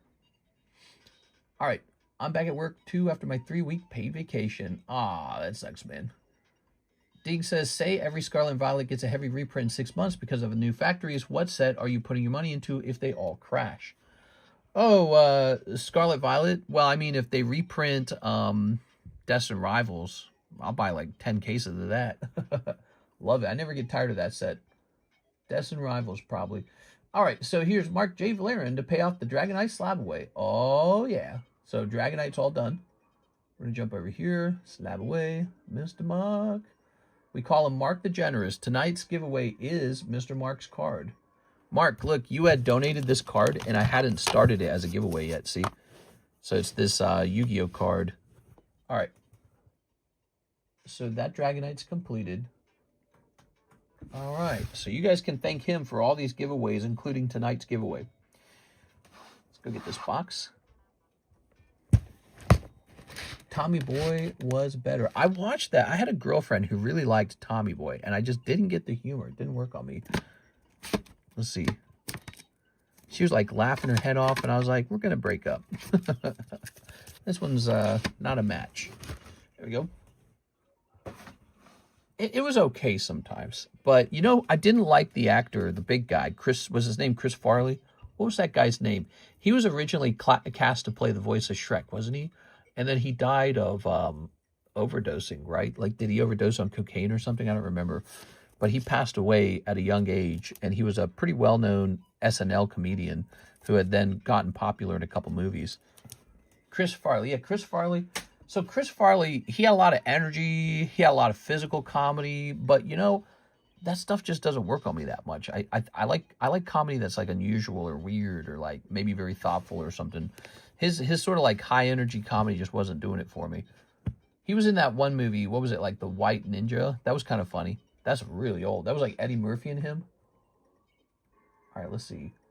Eddie Morales. He says 5 of the Ninja Spinners. You got it. Ninja Spinners, guys. It's a big deal. This set is the set that has the Abyss Eye in it. The very cool looking Abyss Eye. Let's pull this to the front. His high energy was contagious. You know, that might be true, actually. But I don't know if it was affecting me. We go 1, 2, 3, 4, 5. I think I'm like a cat sometimes. It's like, all right, you're barking too loud. Okay. Toss this over here. Very good. Who's my favorite comedian? You know, another comedian I never really cared for. Actually, I got 2 comedians I never really cared for.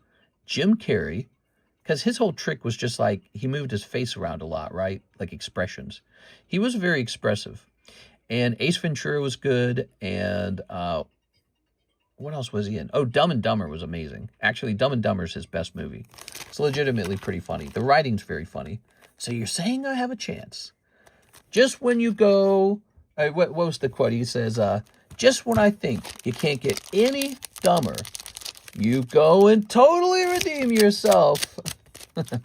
Yeah, that movie has a lot of quotable and memorable moments. But Jim Carrey's...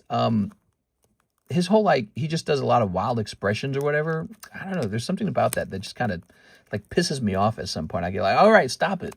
It's like a one-trick pony at some point. Stop! Oh, what are we opening? 5 Ninja Spinners. Oh, I grabbed the Abyss Eye. All right. These are my Abyss Eye now. Let's see what I pull. I'm curious. I need some Abyss Eye, guys. All right. TCC's 5 Abyss Eye. If I pull cold, that makes the rest of the box hot. Cold. And... Oh, baby! I got whatever this Waifu is. All right, one Waifu and a cold one. All right. Very good. Wow, look at me. Tropic Thunder and Grandma's Boy. We had Tropic Thunder. That was a, I can't remember the name of that comedian now. He was the comedian in Zoolander. It's not coming to mind. I can't remember his name. Ben Stiller? Ben Stiller, I think. Is it Ben Stiller? All right. Apparently, I pull this Waifu. It would normally be a high-tier pull to get an SAR, but it's a Waifu, so probably not going to ever be worth very much. Waifus don't do well, and then I don't know what to do with these. All right, let's go get this guy some Ninja Spinner, and let's get him an SIR as well. Yeah, Ben Stiller. Mistress like JP from Grandma's Boy. I don't know JP from Grandma's Boy. 1, 2, 3, 4, 5. Boop, boop, boop, boop, boop. All right. Very good. Very good, very good. Jim Carrey. Okay, so I didn't like the fact that Jim Carrey does too many facial expressions, but the other one is actually Robin Williams. I never actually found him that enjoyable. It is snipping this. He was the voice of Aladdin, and that was like when he kind of became super famous. Then all of a sudden he's in all these movies like Hook and Mrs. Doubtfire, and you know, he's just like this hip guy from the 90s that everybody just loves to death. But it's like, for me, it's like he's too happy or too nice or something. He was in some serious movies too, if I recall. Hey, look at you. You do pull an SR. You get the Mawa. Very nice. Wrong packs again? Look at me. I'm pulling all kinds of wrong packs for myself. All right, so this time I've pulled a SIR or an SR Mawile and a Vulpix. I'll actually take the Vulpix. I don't know about the Mawile, but the Vulpix is very cute. Well, I guess those are Mister's packs. I got some packs open for me tonight, guys. You know, you guys have all the fun. You guys are always opening packs. I never open packs. So tonight, 10 packs for Cardconomist. And Eddie's still going to get his correct packs. We just got to see some bonus packs is all. So let's go get him actual Ninja Spinners. You know, it's funny. I shouldn't sit those two sets next to each other because they look identical. They both have like a blue coloring to them, don't they? All right, so here we go. 1, 2, 3, 4, and a 5. And we need a fresh box of the Ninja Spinners. I'm going to go grab a fresh box of it. Go back.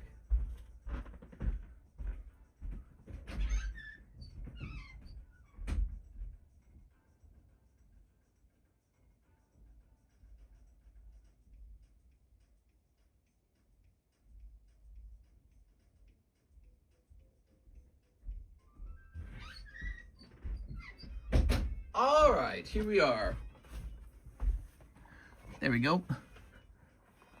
Sometimes people call me Mr. Never Forgetty, but they also forget my other nickname. They call me Mr. Accurate. Here we are. Mr. Accurate, Mr. Never Mistakey. All right. So this time you're opening the actual set. What do you think of that, Mr. Eddie?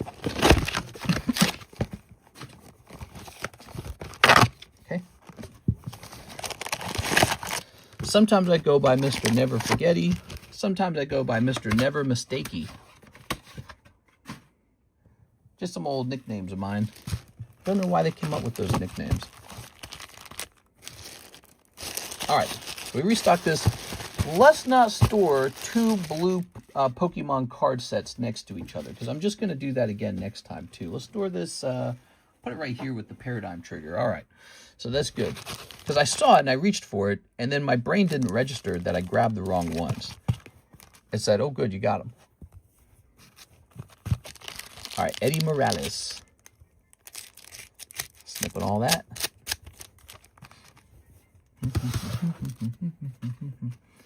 Eddie.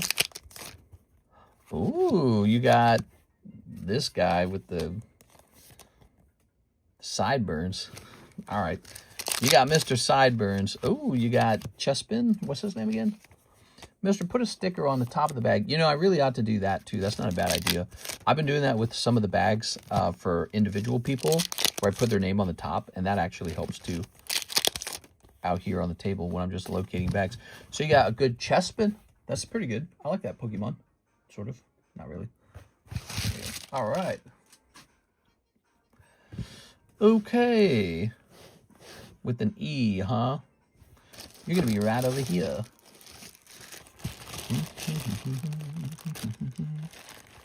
What a long order. It's almost like he opened 3 times as many packs as intended.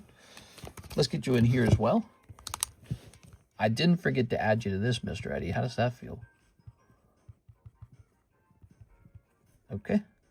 I might have spelled your name slightly wrong, though. All right. Cool. Thanks, mister. No problem, man.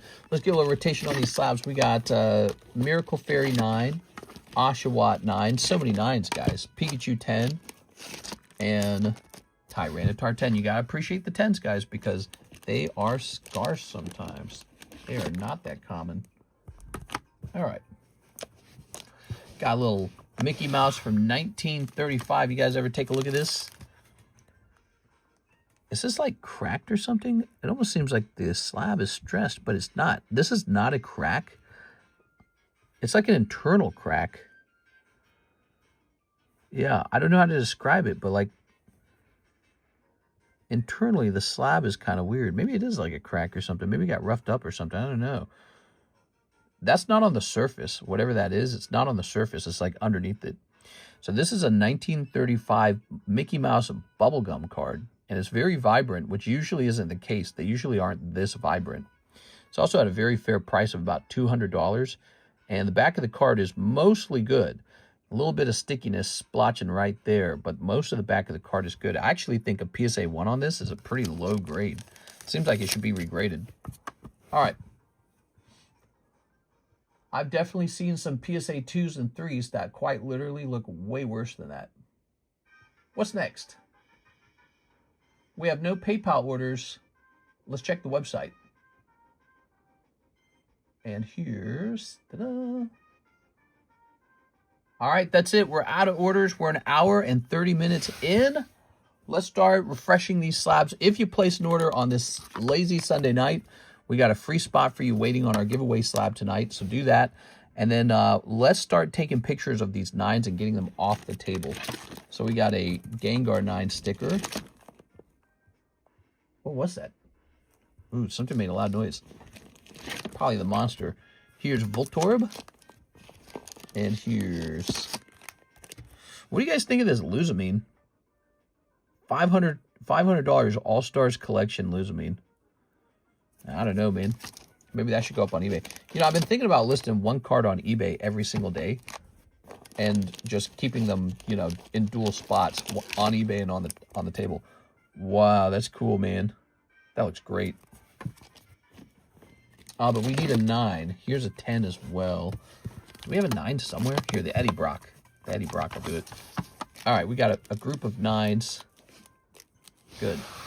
Now I need a picture. I'll send again. The Waifu Shuffles. Think she should go straight into the Waifu Shuffles. The Anne Miracle Fairy signature. Actually, you know what? I'm going to agree with that because I don't think anyone's going to buy it. So the first thing I'm going to do with this card is I'm actually going to discount it to 180. And then I'm going to put it into the Waifu Shuffles. I think this is probably a card I got from Mr. Brandon a long time ago. Okay. So it's already been discounted. Let's see. 1, 2, 3, 4, 5, 6, 7, 8, 9. So 9 times 20 would be 180. I love the Ali G show on HBO before Borat got popular. I've seen a lot of the viral moments from that. He's fun. I didn't really understand it at first. I was like, what am I looking at here? I didn't understand what kind of comedy he does, where it was like fake. I thought it was real at first. Yes, so this is Anne Miracle Fairy. Anne Fairy signature. And it shall say P9 180. Okay, I'm ready to audit. I have a whole bunch of orders from him all in the same month. And I feel confident they'll almost all be off, Miss Tammy. But I told him to fix the ones that you had worked on the other night. And I told him after that, I won't touch it. But I told him any future orders, we'll have to check them and they have to be 100% accurate. So I told him that. But Calumet, he's been around for a little while. You know, I don't know what to say. I think it's kind of like a Walmart self-checkout kind of thing where it's like you feel a little too comfortable not making sure everything gets checked out when you buy. Or maybe he just didn't want to look up the prices of anything. I don't know what it is. But, yeah, he was clearly off on a couple of those. And especially that one you checked was pretty bad. I mean, I think he corrected it for almost $100. And he ordered live customs, most orders. I think a lot of the time he was ordering those live customs, and he kind of openly admitted he thought they were $20 each. So I'm pretty sure the rest of those orders, many of them are probably off by, I don't know, $5 or $10 at the very least. But you know, it's all good. I told him just fix the one and we'll forget about it, and then just any future orders we got to be accurate. Told him to use the website. The website's good for that. The website does the math. Let's put this up here. The thing is, I've seen all that happen before. I've seen all that happen. If you don't catch it, it just keeps going on and on and on. So you have to start checking. So here's Hitmonlee. There's Voltorb. There's Eddie and Oshawott. Beautiful cards. Let's take a picture. Yeah, not my first rodeo, obviously. 7 years. Did you guys know in November we'll have been doing this? We'll have finished having been doing this for 8 months. 8 months. That's a long time, man. My whole beautiful Pokemon card collection, that didn't get put together in a day. It took a very long time. And this has been my just pure obsession for the whole time. All right, we're going to go to the 9s and Lower channel.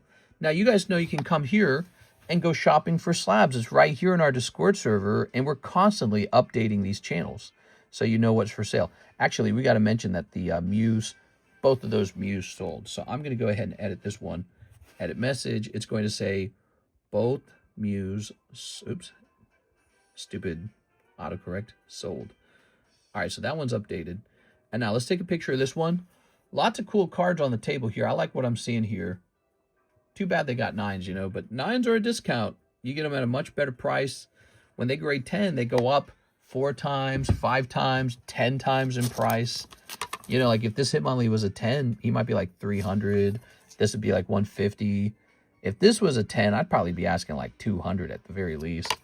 Same here. If this was a 10, I'd probably be asking like 500 to 600. So, you know, 9s are a discount, and they're still really nice. Mr. Ivan Rodriguez, he likes to collect lots of 9s. The other nice thing about them is they're authenticated, you know. So if this slab ever gets really expensive in the 10s, the 9s tend to rise as well. Yeah, thank you for helping me out with that, by the way, Tammy. Let's get you a spot in this giveaway tonight. If you place an order tonight, Tammy, we'll get you a second spot in here, too. Tammy should go in here for sure. Tammy Lowe did a little mod work there. They're genuinely valuable mod work. Okay, did we get Eddie in here? We did get Eddie in here. All right. So Eddie Morales is back, and he says he'll take 6 more of those Ninja Spinners. All right, it's a fresh box, so might as well. You know, the other really popular product that I didn't talk about tonight, Gem 5, has been selling really well. Here it is, Gem 5, everyone. Look at that. So this gives you a chance at Captain Pikachu, but there's other good cards in here too. It's not all about Captain Pikachu. All of the starters for Scarlet Violet, their middle evolution got a special Chinese exclusive artwork. Also, this makes you think they're probably going to release another set with, you know, the final evolutions for those starters, right? Does everyone agree that's probably going to happen? All right, so here we go. Let's get you just the Ninja Spinners and nothing else. 1, 2, 3, 4, 5, 6. Okay. Ivan is the king of 9s. Yeah, you can just declare yourself king of things these days. There you are. He's the Kabuto king. All right. He just has a bunch of dirty, worn-down Kabutos. Ready? Well, now he's probably got plenty more. I mean, people were out there giving him tons of money. What a hustle, man. What a hustle. All right, Eddie Morales. Talk about hustling. Ooh, we got Floetta, sometimes known as Florada. Good. We got Claydol, also known as Claydol. I love this Pokemon. It reminded me of like an owl, but also if you stare at it, like if you stare at it like this, It looks like some kind of like sci-fi alien thing. And then it was a psychic type and a ground type, but it also had levitate. I was a Claydol fan. Too bad Claydol wasn't loved by virtually anyone else. Yeah, he's cool, man. He's super weird. All right, let's see. Cold. I also liked Deoxys, which I think they came out at the same time, Deoxys and Claydol. There we go, Pumpkaboo. Put this back over here. All right, Claydol popping out. Claydol fan, Deoxys fan over here. Yeah, everyone loved Rayquaza. I thought he was okay, but I was more of a Deoxys fan. And Rayquaza, I was like, you know, he was okay. He wasn't my favorite thing. Same with Latios. I kind of like, I didn't love Latios, but some people really liked them. All right, we got some Pokemon music playing. This is Smash Brothers music. Turn that down a little bit. Very good. Hey, it's Mr. Arturo Perez. You got a lot of cards over here. Your cards are stacked up, man. Those junk packs. All right, and let's hit refresh on this. All right, so let's go ahead and price up the next card. Ooh. Here is Zelda, the Queen of Clubs. Ooh. Okay, grab this. I'm the king of the junk packs. I think you are. Look at this cute Zelda. Which game is this Zelda from? Let's go ahead and grab this sticker. It's a nice 10, isn't it?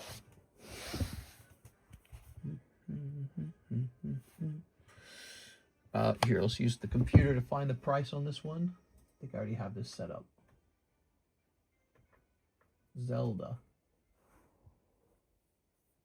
Okay, here it is. There is one Queen of Clubs for $400. I don't know, dude. I don't think there's any sold history confirming that it's truly worth that much for that card. I'm not going to set that card to $400. There is one on eBay for $400. I'm going to set mine to a cool $100. All right. It is from 2011. Not a card set everyone recognizes or understands.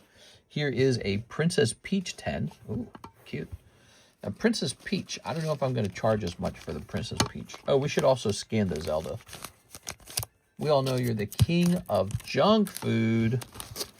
There it is. Let's see. We'll grab this. That's not true. Let's see. He's the king of following his heart, right, Mr. Arturo? There we are. Let's get this and have it say 6. All right. If you wish upon us... I don't want to try and hit that high note. Let's grab this Princess Peach. Star. Pop 1. Oh, yeah. World's first Princess Peach right here, guys. So this Princess Peach is population 1. You're looking at the first one ever graded. Very cool. All right. Probably going to say 75 on that. Really not expensive. I'm not asking much on this. It's true. I follow my heart. That's right. And that's why we need to make sure you don't get heart disease. Very important. 2 pack splits running, Ancient Origins and Pokemon Tops pack split. Let's check the Ancient Origins. You ready? So we got 1, 2, 3, 4, 5, 6, 7. We need only 3 people in here and it goes off. Remember, that XY product is very old now. It's like 10 years old. It only gets worse from here, guys. That's going to go up, maybe way up, as the boxes dry up off the market. Now, the Topps Vintage Pokemon pack has 3 spots remaining as well. And they're about the same price. So knock yourselves out if you want to see them go off tonight instead of Monday. But they'll probably go off Monday. Monday, you know, people like to spend money on Monday. It's really interesting. I think people go to sleep early on Sunday because they got work on Monday. But then Monday rolls around, and I think people need a little pick-me-up after the, the daily toil, the beginning of the week, the worst day of the week. They need a little pick-me-up. They go, oh, man, all this work. I'll open some Pokemon cards. So, weirdly enough, Monday can tend to be a good day for us. All right. I know what else gets dry. What else gets dry? What are you talking about? All right, let's see. What's next? Here's... Garfield was right. Yeah, Mondays suck. Wait, that's not what he says. That's it. The queue is empty. No orders in the queue. If you guys want to get placed on the giveaway card, send a cute little order in. Let's price up the next cards. We got this Bowser, which actually I think is really nice. And then we have this other Bowser, and I think he is a nice Joker card, and he is a Bowser card, but he doesn't have the nice look that this one does. Look at that. That one looks really good. All right. This is the original Bowser, though, right? From the Super Mario... what did they call it back then? I know it was the Nintendo Entertainment System, the NES, right? But what did they call this game? Did they just call it... What did they call it back then? What was the actual name of the first Mario game? There were a lot of Mario names. It wasn't called Super Mario yet, was it? Was it just called Mario Brothers?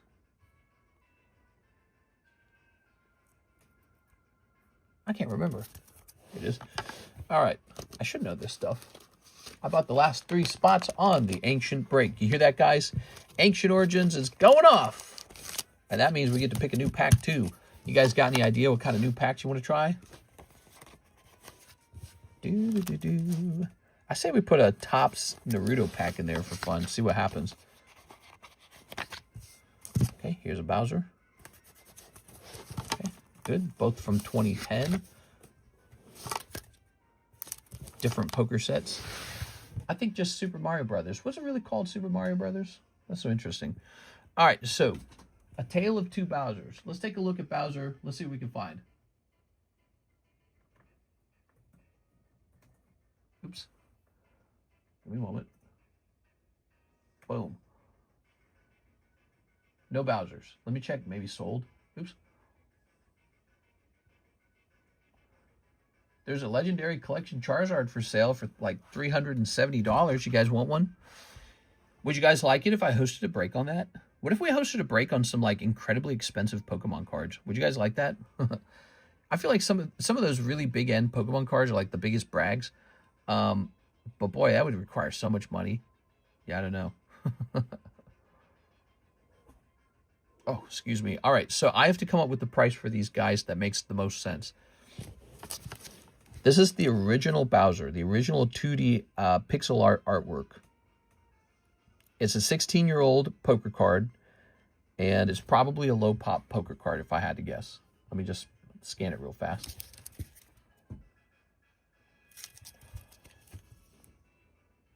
Yeah, so he's pop 10. He's not disappearingly... well, 10's pretty low, actually. Yeah, 10's really, really low. And there's none left. There's none for sale online. And so I'm just going to set it to a very standard $100. That's a pretty standard price. I happen to think that this Bowser over here looks really good. He looks like the original. You know, he's the Bowser everyone remembers. He's not just the retro Bowser. That other one's a retro Bowser. He's the original Bowser. But this one actually is the memorable one that you're going to recognize. Ooh, and he's much more rare. So he's pop 3, actually. And I think I'm going to do like $240 for this guy. So he's not going to be quite as cheap as this one here. There it is. So you're seeing lots of poker cards come up. Some of these poker cards were returned to me from my PSA vault because I was worried that we're running out of slabs. So I was just storing these in the PSA vault, and now we've got them returned home, and I'm selling them. Yeah, basically, we're so low on slabs, I said I better bring some stuff home. All right. I bought a slab today, by the way, guys. Not a very expensive one. What was it? I'm trying to see what it was. I'm trying to remember what I bought today.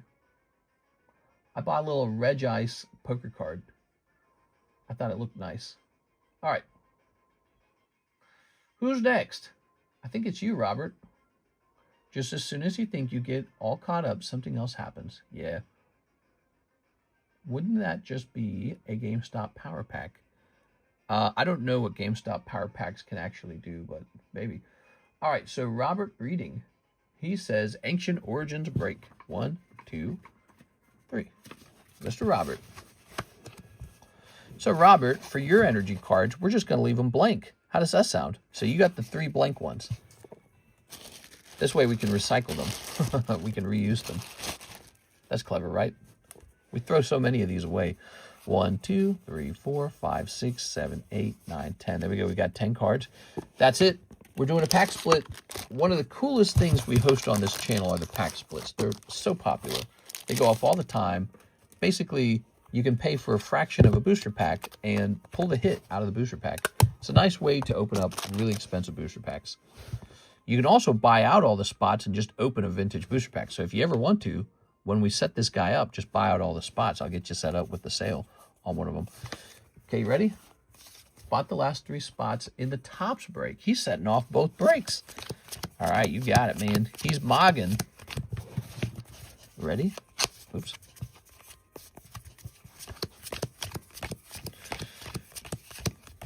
This is that homebound Nest music. So catchy.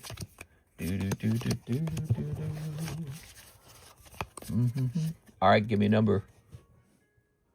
Scooby-Dooby-Doo.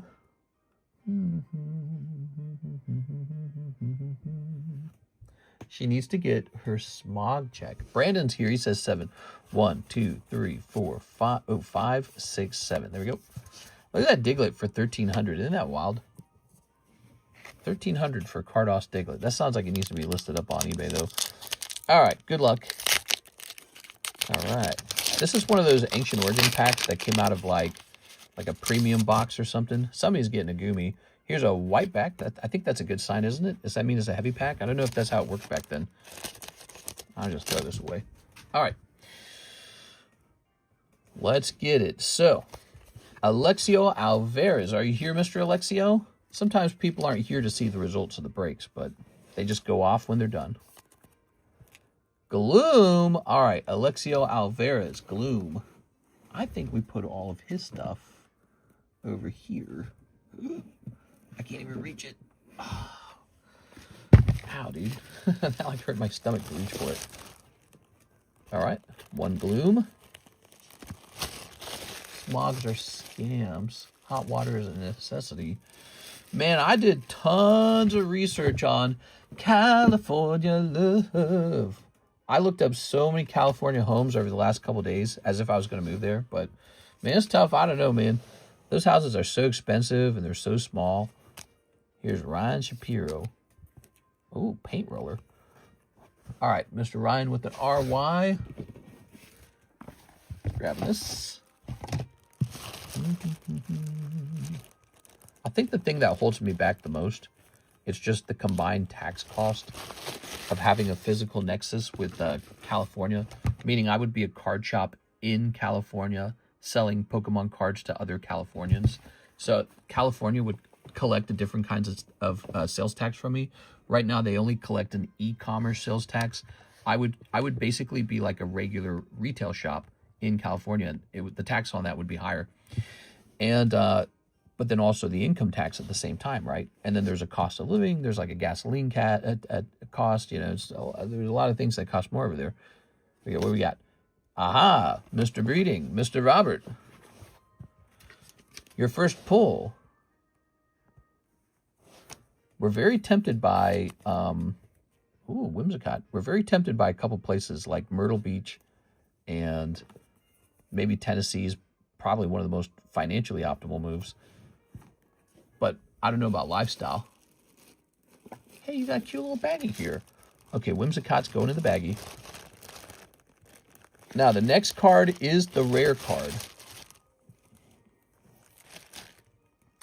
I'm holding by my sentiment that you would be very annoyed about the political state of California if you're a citizen. I don't know. You know, you'd be surprised because I lived in St. Louis for years, and it wasn't exactly peachy over there, and, you know, it wasn't the end of the world. All right.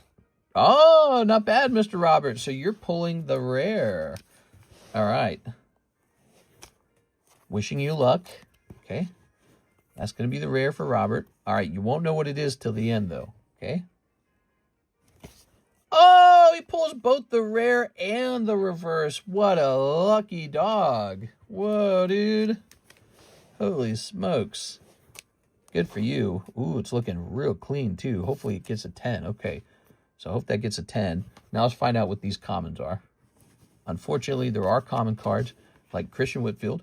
Some of these can be pretty nice, so let's see what we get. He pulls Go Lurk. Like, look at that. That's a common card. It looks pretty fancy for a common card. You look pretty short for a Stormtrooper. Here we are. There are some things that can change, you know, like a political climate can change, a tax system can change. Things go back and forth, you know. But one thing that would not change is the quality of the land itself, right? So the question I have is, what's the highest quality land in all of America? Christian Whitfield. And I think there's people who would probably contemplate that it might be land on the coast of like San Diego, San Francisco, Los Angeles. Persian, very nice. Yeah, like this is pretty cool too, actually. Now, here's a fun game. Let's say you just weren't going to go to those places. It just wasn't going to happen. Well, what would be the next best place in America? So that's a fun question to try and answer, and I've been trying to answer that question for a while now. It's really, really interesting. Here we are. Here's Mark J. Valerian. And actually, some of the climate-wise, some of the better land in America happens to be South Carolina. It's not as hot as Florida. It's not cold either. It's just got a kind of muggy summers and then a mild, warm winter. Here's Mark J. Valerian. Okay, Mark, let's grab your bag. So that is really fascinating. I showed in the Discord server an outline of Naples, Italy, and it outlines with Myrtle Beach, like really close. So Naples, Italy, and Myrtle Beach have something in common. They have almost identical weather.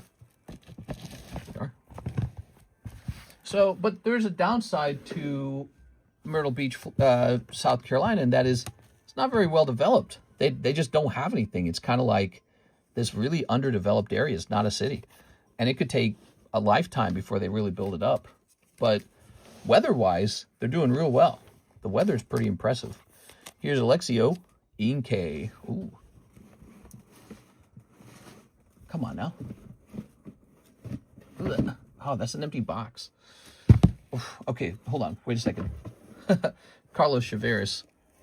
I think he shipped or we moved him into his own box, didn't we? We moved him. Yeah, he's the guy's own box. So I'm going to put this AL overflow on the bottom, and we'll put this empty box on the top where it belongs.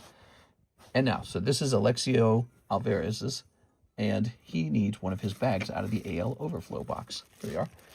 Perfect. All right. Maryland has plenty of restaurants and things to do. Only problem is it's very touristy, but slows down in the off-season. So I think if more people understood that Myrtle Beach has some of the best weather in virtually all of America, I think you would see a heavier inflow of like people buying into it. And it's really interesting to try and outline exactly what parts of America have the very best weather, which is also kind of a subjective thing too. Like some people would say, oh, maybe it's Hawaii. But Hawaii actually gets quite hot. Here's Ryan Shapiro. Yeah, I mean, it's good for the ocean, but Hawaii gets pretty hot. It is? Ah, beautiful. There we go. Very nice. All right. The best land is the land with no property tax.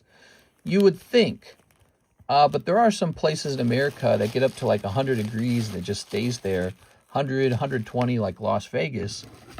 And it just stays roasty toasty for like 4 straight months. Is that the best land? I mean, you're saving money, but are you getting the lifestyle that you want? Some people might argue yes, because there's so much to do in Vegas, but I don't go to the casinos. I don't gamble. No slot machines. Pokemon cards are my slot machine, and they do well enough. So it's not in the cards for me.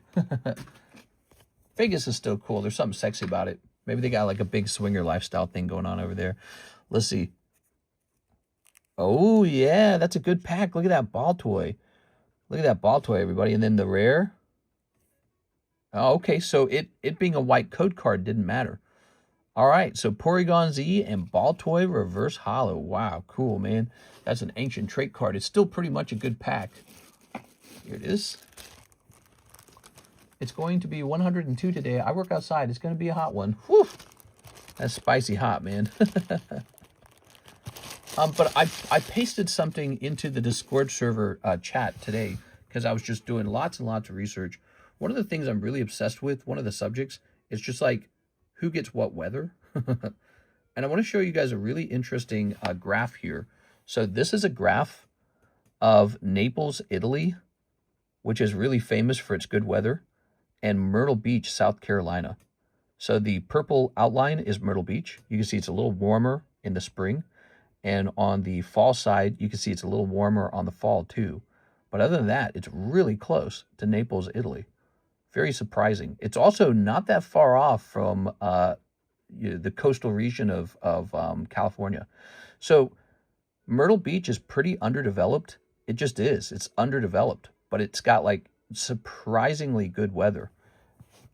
Here we are. All right. So Robert Breeding, thanks for that. Let's get you on the giveaway. So if you move there, you're not going to get to really benefit from it being very developed like Nashville, Tennessee, or Dallas, Texas. Sorry, I'm trying to write his name and talk at the same time. So I have like 2 words in my head. I think I do that a lot in this stream. Now, we also need to mark down when that break went off so that people who weren't here can go back and watch it. I know a guy who owns a hotel there. Yeah, and you know, there's a lot of nice places in Florida too, by the way. But if you actually look at the weather for Florida, much hotter, all year round, muggy, hot, humid, and some people really like that. But the reason the reason the California coastline is so famous is because of its consistent 70-degree weather. That's what made it so famous, was how much good weather it got. And I think that if you're not allowed to buy in California, Myrtle Beach, South Carolina is one of the few places in America that hits really close. Not quite as close, but really close to what California is doing. All right, so this is going to say Ancient Origins Pack Break, which went off at 2 hours and 2 minutes. All right. I live in Virginia, North Carolina. Is that right? Virginia, North Carolina, always get a hurricane and snow. Yeah, so one of the downsides to Myrtle Beach, though, I guess, would be like, yeah, hurricanes and flooding and stuff like that. All right, let's see. I think California has a risk of major earthquake, though, right? So next up, we have Mr. Troy Downing for a tip for you, mister. I listen to your live every night. What? I'll put you on the donations page over here. That's very nice of you. Thanks, man. You couldn't pay me to move to Florida. Too hot and way too many bucks. It's very popular out there. A lot of people moving to Orlando, Florida. If you like perpetual summer and you like a nice hot summer, it might be the place for you. And some people like different climates. But again, I think that the California coastal region became so overcrowded, so high demand, because it has this really consistent 70-degree weather, just super consistent. And Myrtle Beach gets warmer than that, but it's one of the most mild-weathered places in America that isn't California. It's very interesting. We are. Very interesting. UK Prime Minister resigned. Are UK people free? Yeah, I heard about that. That's been all over the internet. Keir Starmer. It seemed like it was going to happen, didn't it? It seemed like it was definitely going to happen. There were so many people that were upset with him. And then the one boy gets stabbed, and the police officers, he's telling them, his hands are like pale, like a ghost. Did you guys watch that? The boy gets stabbed by the one guy, the Sikh guy, and his hands are pale like a ghost. And he said, "I've been stabbed." And the police officer says, "I don't think so, mate," or something like that. And he handcuffs the victim, the stabbed victim, because the Sikh guy claimed that the boy had been racist or something like that. I don't remember what it was. And that, I think that's it for Keir Starmer. I think that is probably what's triggered this resignation, because people are so indignant about what happened. And that's the kind of event that causes people to change their opinion on a subject or to become perhaps more radicalized than they already were. And then Northern Ireland went nuts after the one guy had he had a refugee on him or something like that, and the refugee was like stabbing his eyes out and cutting his throat, and it was all recorded, and people just went nuts after that in Northern Ireland. All right, last 3 spots in the tops break. Ready? So I think his resignation after that is not a surprise. It is. All right. Ho-ho. Ooh.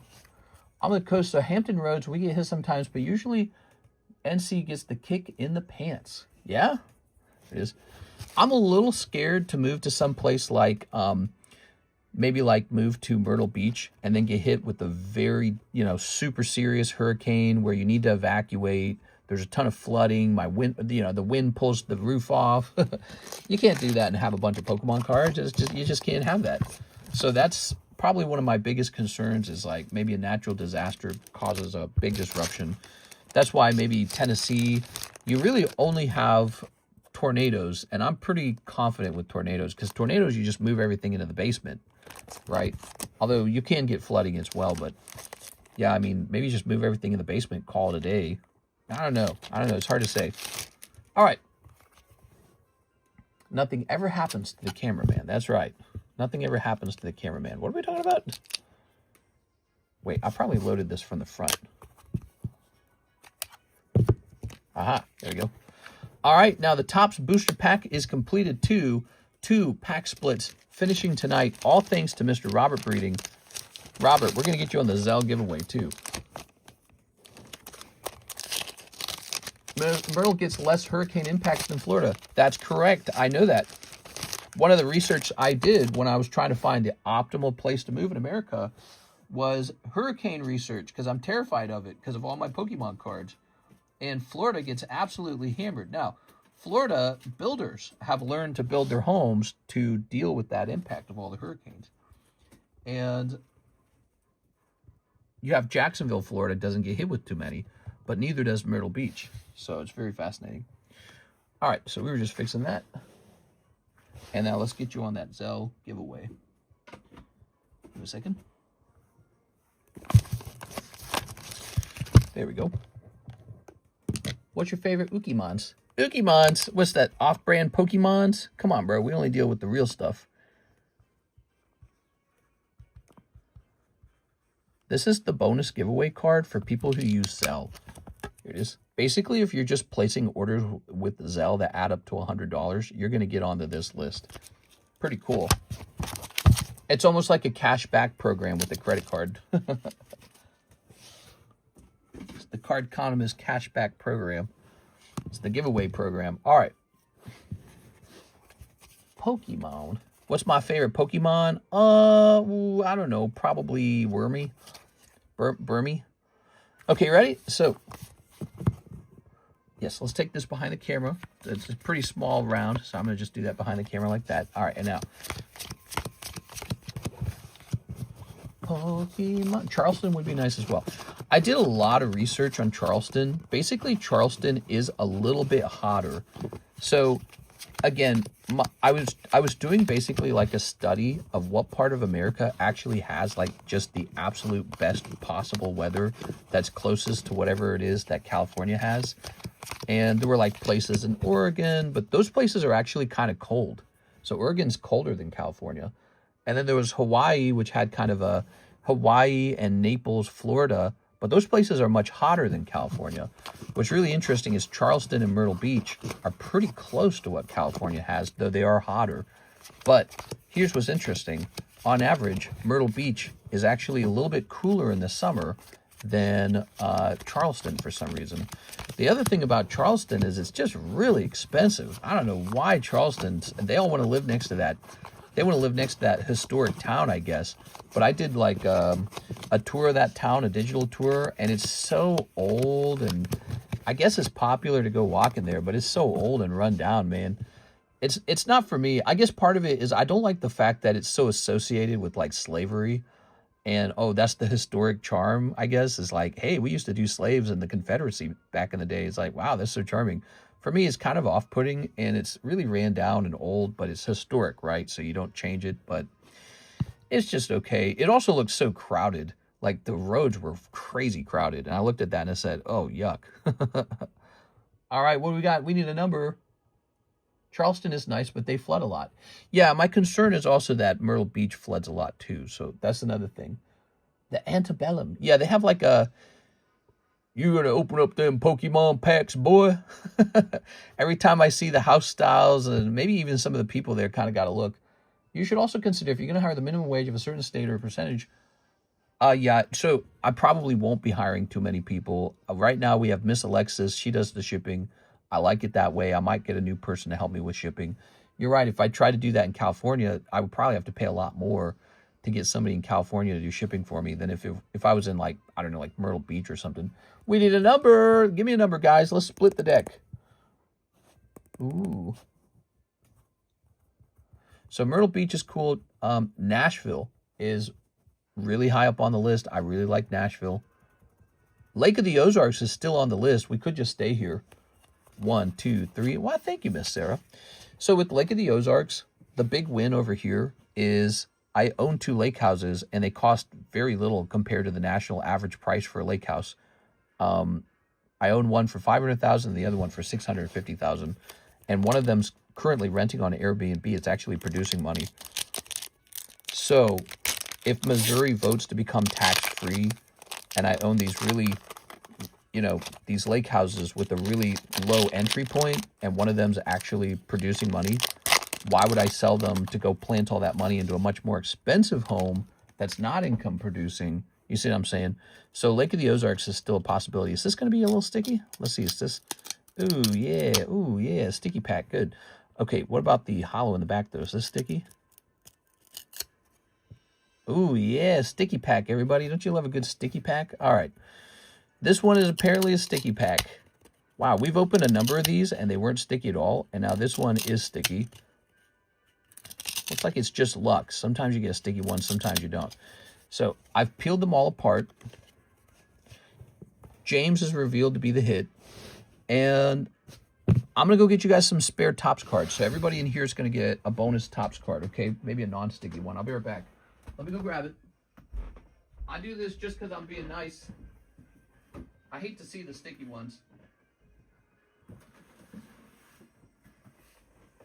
All right. So, oh, headache. What the hell? Oh. Okay. What do we got here?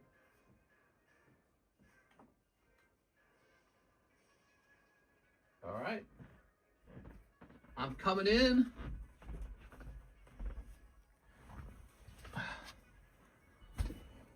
Oh, there we go. So everyone gets 2. You think that's random? So I think what's going on with this booster box, I think you have this weird box where half the packs are sticky and half aren't. And I think it's like the left side of the box is sticky, the right side of the box is not sticky.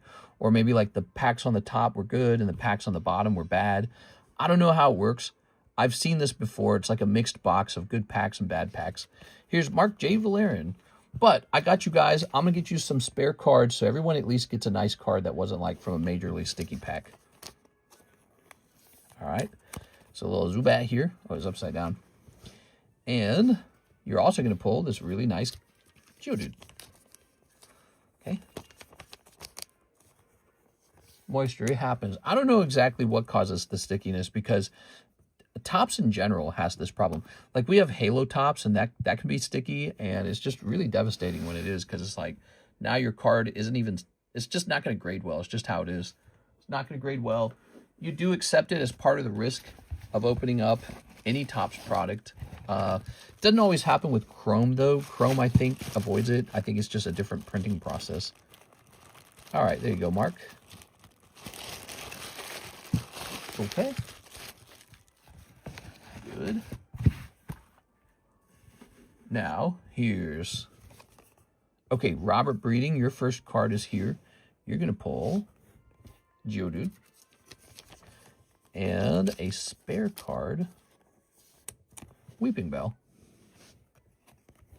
All right, and this Weeping Bell, obviously you can see it's in really good condition. So that one might actually grade 10 for you. Okay, so that's the first Robert breeding round. Set this over here for you.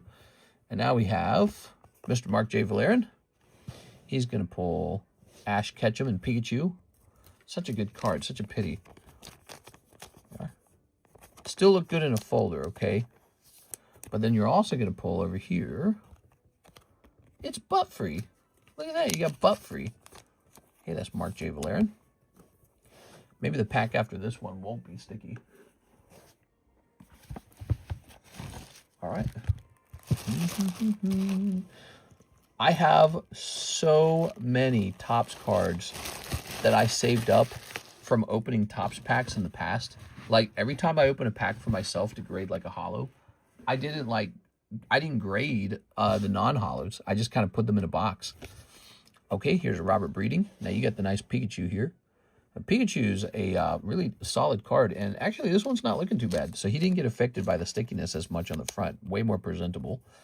And then you also get a second card. It looks like you're going to get a Tentacruel. Here's lovely Tentacruel. All right. Let's see. I've not looked into it, but when you say tax-free, how are you going to subsidize infrastructure in communal areas? Yeah, that's a really great question. So, like, in a state like Tennessee, where are they going to get any money from? And I actually went on a vacation to Tennessee, like a weekend vacation, because I live that close to it. I can just drive to it. So Kirsten and I went there just a month ago, I think. It was like a month ago. We just went there to Nashville, and it was really hopping. I mean, so many young people. They're at Broadway Street. It's amazing. It's really exciting. It's a cool place to be. And it had a great vibe, and it was beautiful, too. It was actually very pretty, but also very similar to St. Louis. Like, you could tell you're still in the Midwest. But what was interesting is a lot of the roads seemed pretty beat up. All right, you're pulling a nice Meowth here, Mr. Robert. A lot of the roads were like, they were scrappy and dirty, and there were weeds everywhere. And so the roads were not very manicured at all. And all I could think is, well, of course not, because they're not bringing any money in. So they're looking, where can they cut money? Well, lawn care. They don't got to do any lawn care. All right, so Mr. Mark, you're going to pull Tentacruel, which is upside down now. And you're going to pull Vulpix. Ooh, Vulpix is actually pretty good. Okay, nice Vulpix. That's Mark J. Valerian. So I don't think they have any money for their roads because they don't collect any taxes. And the upside to that is you get pretty rapid expansion of people moving in. The downside is, where do you get money from to do anything with? And the answer is probably consumption tax. So, like, they still get money when you buy goods like food or oil or whatever it is. Missouri wants to do something similar. They also do collect property tax still. Not as much as Texas. All right, and Alexandra. All right, so Alexandra, you're going to get the holographic James back there, and there's this spare card here. The packs are supposed to have 7 cards, and every pack we've opened has 8 cards. Now, the thing I've been doing is the person who misses the holo gets the bonus card. So it's going to be you, Mark. You're going to get a bonus card here. The bonus card is Nido Queen. Okay. Bonus goes to Mr. Mark. All right. Any Gyarados? Rawr. Maybe. Do you want some Gyarados? I like Gyarados a lot. He's cool, man. That Ash card in the 10 is high as hell compared to the others. Oh, yeah. He's cool, man. He is cool. Ooh. Now, the last card goes to Miss Alexandra. It is James, and he is holographic, but he's got, as you can see, some paint missing. It was a sticky pack. Miss Alexandra, it looks like you're going to pick up a Zubat. That's your bonus card. What were these other cards? Huh? There was a Ninetales and a Tentacruel. I kind of want to keep this Ninetales, but I'm just going to give it to her. Why not? You want the Ninetales? You can have the Ninetales. Mr. Robert Breeding, you went pretty deep in this pack. You want the spare Tentacruel? I'll give you a spare Tentacruel, okay? All right, so this would be like your hit card, since the James wasn't a very good hit card. He was all messed up. So you get Ninetales for the hit card instead. All right, cool. That's Miss Alexandra. Thank you, everyone, for participating in the break. Maybe I'll take a break from those. Maybe I'll take a break from those Topps cards for a little while. I'm disappointed with the quality of them. I wonder if any of them are still good, you know, because some of them were coming out with like perfect non-stickiness, right? So I'm wondering if any of them are still that way. I can't decide. Do you think you'll leave your house more if you move to a more popular area? Oh, 100%. One of the things that we wanted to move out to Lake of the Ozarks for is a healthier lifestyle. And we said, well, there's going to be all these hiking trails. We're going to go boating. We're going to go out in the water. We'll go swimming in the lake. It'll be great, honey. We'll go swimming in the lake all the time. Now we get out here and we learn way more about the area. First of all, you learn that you do gain a lot of trails. Wood trails are fun. They're legitimately nice. But we lost all the walkable spaces we had in the St. Louis region. Places like Newtown, Main Street, St. Charles, the Soulard Market, the Del Mar Loop, we lost the Muni, we lost the zoo, we lost Forest Park. There's so much that we lost. And so we got no malls either, by the way. No Galleria St. Louis, no Mid-Rivers Mall, no West County Mall. We lost everything.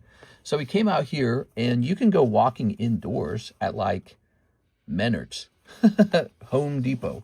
That's your indoor walking now when the weather is too hot or too cold. You go walking at Menards because that's all you have. When you shop at Menards. See, now I know the song. So we lost all of our indoor walking when the weather's bad. And then as for outdoor walking, even though we gain a number of hiking trails, which are full of ticks, by the way, even though we gain a number of hiking trails, which we have officially gotten tired of because we've walked them so many times, we lost all those other, you know, nice manicured places you could walk in the St. Charles, St. Louis County region. All right, Mr. Robert, let's get these into your bag. So ironically, we go out less and we walk less in Lake of the Ozarks. Now, on top of that, the lake. So nice when you have a Sea-Doo and you can just climb on the Sea-Doo from your backyard. You just turn it on, you run off. But if you don't own a Sea-Doo, you're not doing that. Right now, I don't own a Sea-Doo. We don't own one because we're not sure if we're staying here. We don't want to own one if we're going to move. So we don't own one. So you watch everyone else playing on a Sea-Doo, but I'm not playing on one. But it is legit very fun, right? It's a good workout too. So Sea-Doos are really legit. A lot of places have lakes. Like Nashville, even though they're really expensive, it has lake houses. They're just really expensive. Lake of the Ozarks is a cheap lake house, is true. So, yeah, Sea-Doos are pretty legit. The lake water's so messy, dude. You need an outdoor shower to enjoy the lake water. It's just so full of dead bugs, bird poop, dead fish. Just everything's mossy and algae. It's not, you have to have like lake water that's constantly moving, like a current, like a river. But our lake water, it's almost like the current bounces against our lake wall and just pushes all the crap up against us. So we got this lake water in this particular house, which is always pushed up against our lake water, our lake wall where you would climb in. So I don't know. I feel like this particular lake house doesn't have very good swimming water. And then there's not a lot of pools either, unless you want to whip out $80 to go swimming at the specialty pool. They do have bar pools, but I don't know why. Just imagine like 40-year-old men pissing in the water the whole time and flirting with like half-naked women. And it's kind of gross. All right, let's go ahead and mark the break over. I'm ranting a little bit, but it is a slow Sunday night. I hope you guys don't mind. We're going to say Topps Pokemon. Finished around 2:23. And we have Mr. Robert Breeding to thank for that. Robert, I thought the first pack was pretty good with the reverse hollow clay doll. The Topps pack was no good. It was a sticky pack, unfortunately. All right. Why not walk around the mall like the elderly folks? Dang, really, ding-ting, who's going to rob in California? The risk of being robbed is higher in California. That is fair. Yeah, that's... it's so underpopulated out here. You can't even fly into Lake of the Ozarks. There's no airport, which is like that's actually a big negative. But as for stealing, it makes it harder to get over here, I suppose. You have to drive all the way over here, and it's just a massive drive for most of the populated places in America. It's a big drive into Lake of the Ozarks. But you can't fly into here. But that's also a negative. Like, I have to drive like an hour and a half to Springfield to get a flight. But that's an expensive flight, I've learned. So if you want a cheap flight, you got to go to Kansas City. That's a 3-hour drive. So you want to save like $150 per ticket, which you probably do, because that's like, you know, like that's like $50 an hour of driving. So you better drive up to Kansas City for 3 hours just to go onto an airplane. It's just like, oh Jesus, dude. But they want to build a better airport out here, I guess. I don't know. So there are a lot of plans going on out here. There's a lot of stuff being built.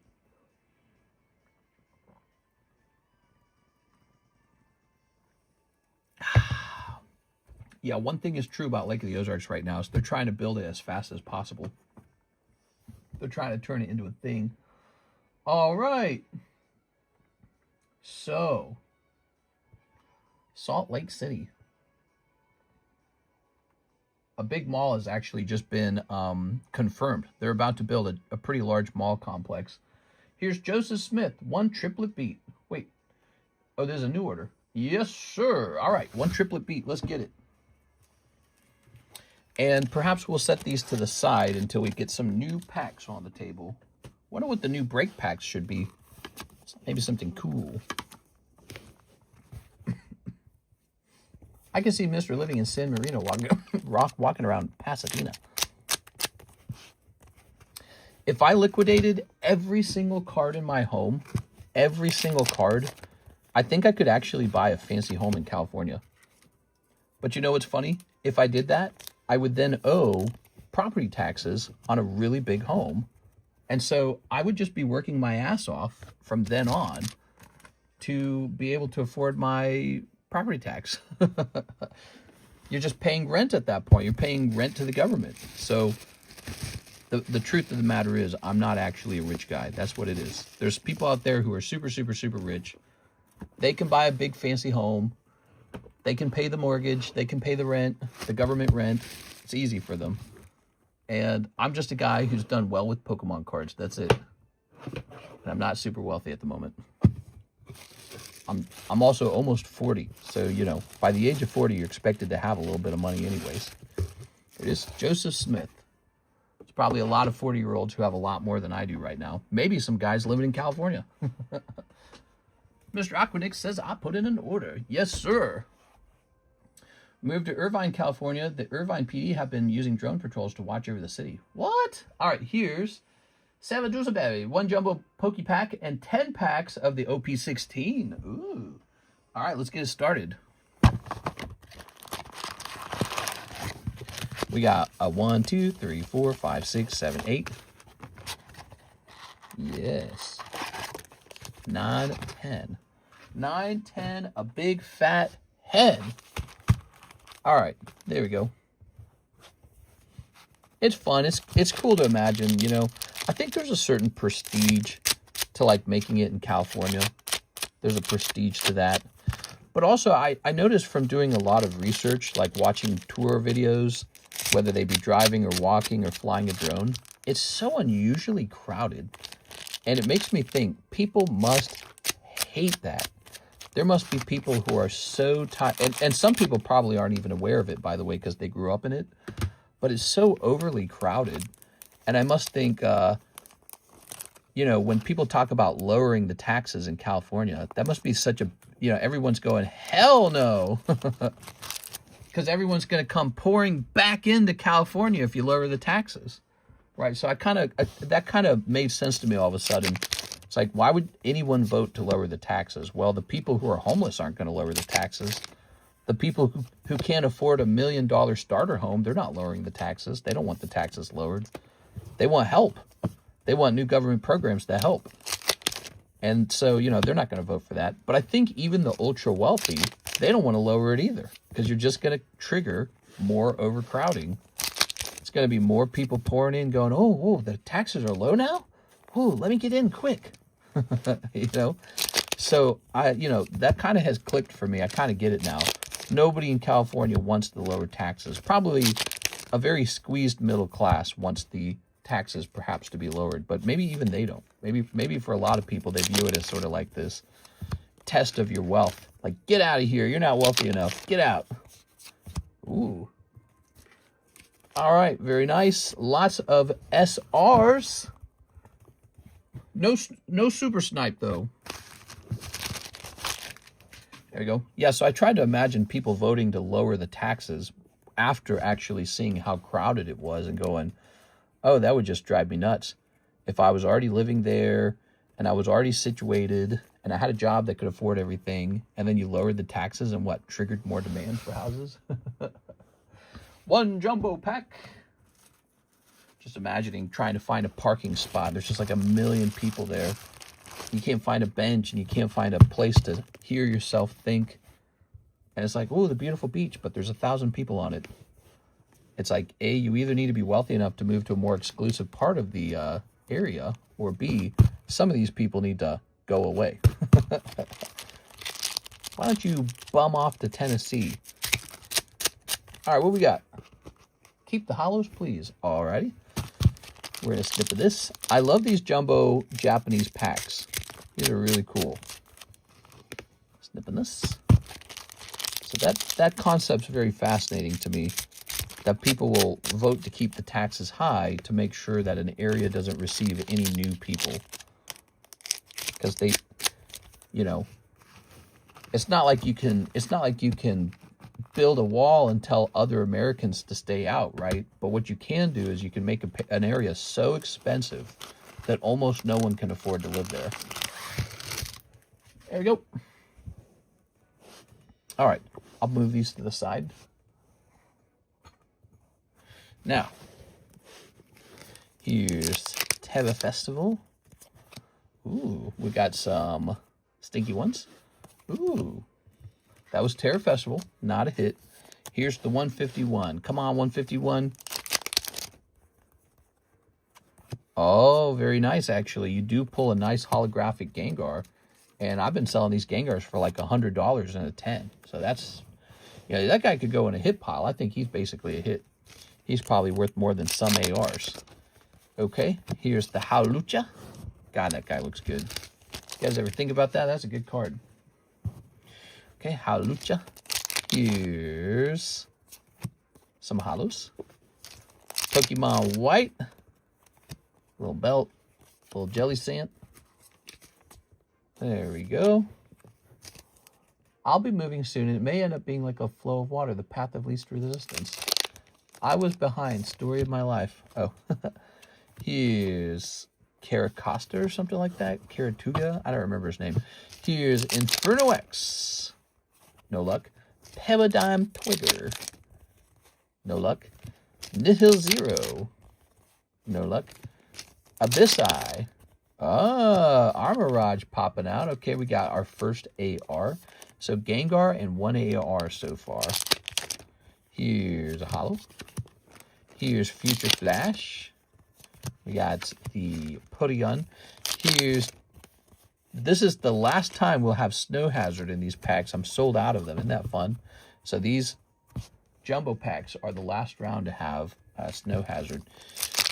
Okay, here's the bear. We need some hits already. All right, we got one AR. We need two more and an SR or an SIR. SAR. Cold. Ugh. All right. Here's the Chinese pack. How about an AR in here? No? No? Okay. Here's one of these. Okay. How about Gardevoir? Oh, there's a holo. Salamence. There's a holo. Oh, there's only 4 left. Come on! Ooh, how about this Journey Together? Okay, there's your SR. So we got one AR, one SR. Okay, this is looking closer to a regular box now, but the problem is it wasn't a very good SR. So here's Mewtwo pack. No.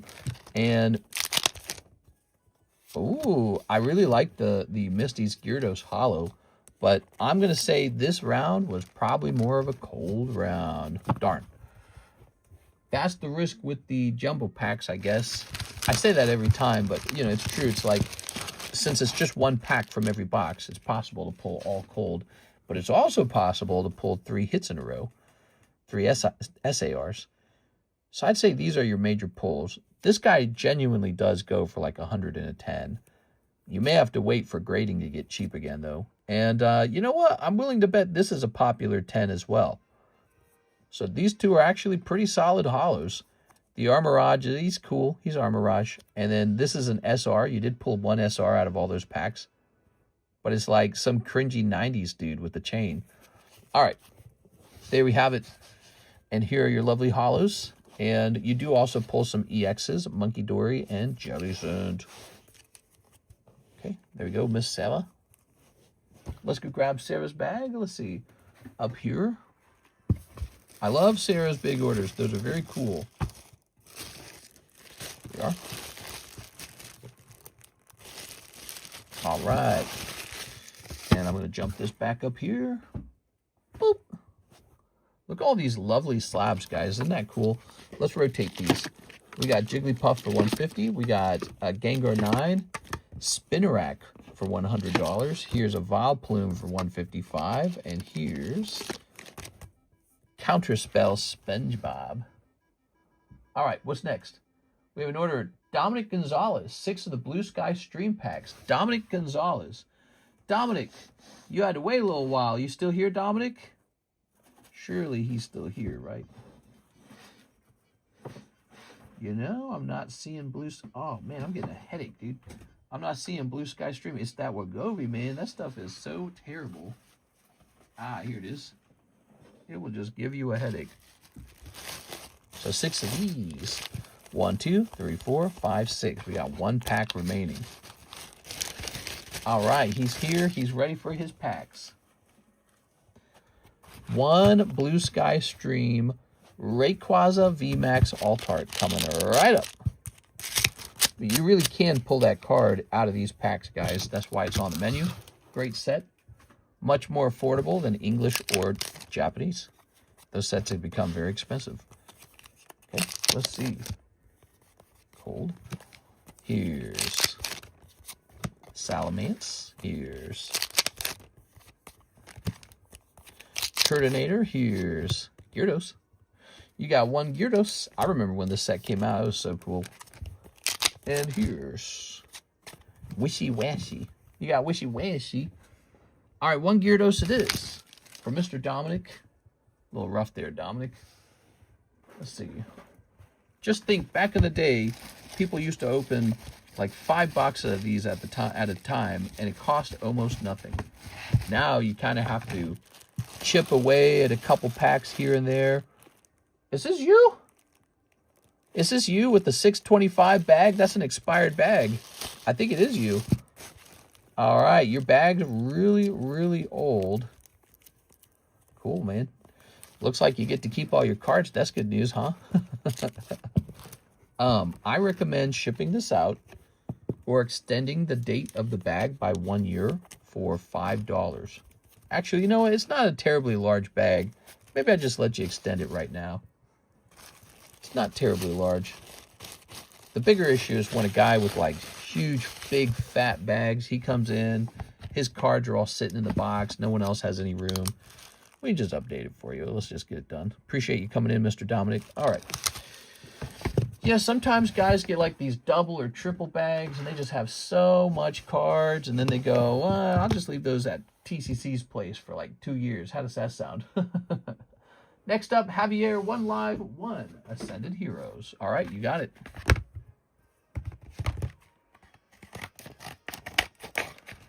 Okay, and I think actually we need to put you in the giveaway. Did we also put Sarah Doozaberry in the giveaway? I don't know if we did. All right, 1 of these.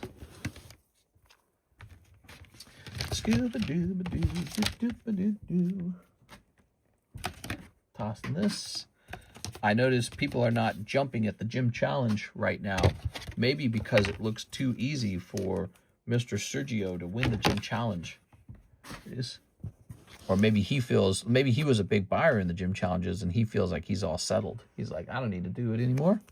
Let's get 1 Live custom. You ready? What do we got? Grab this. A 1, a 2, a 3, a 4. There we go.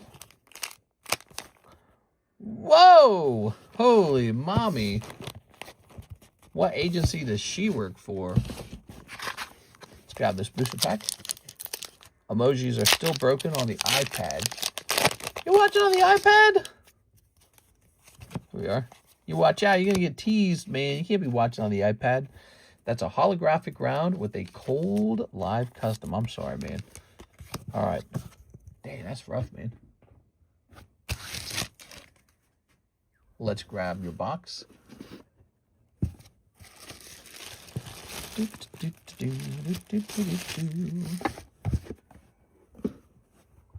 We have another order for Arturo. Can I get 5 junk packs?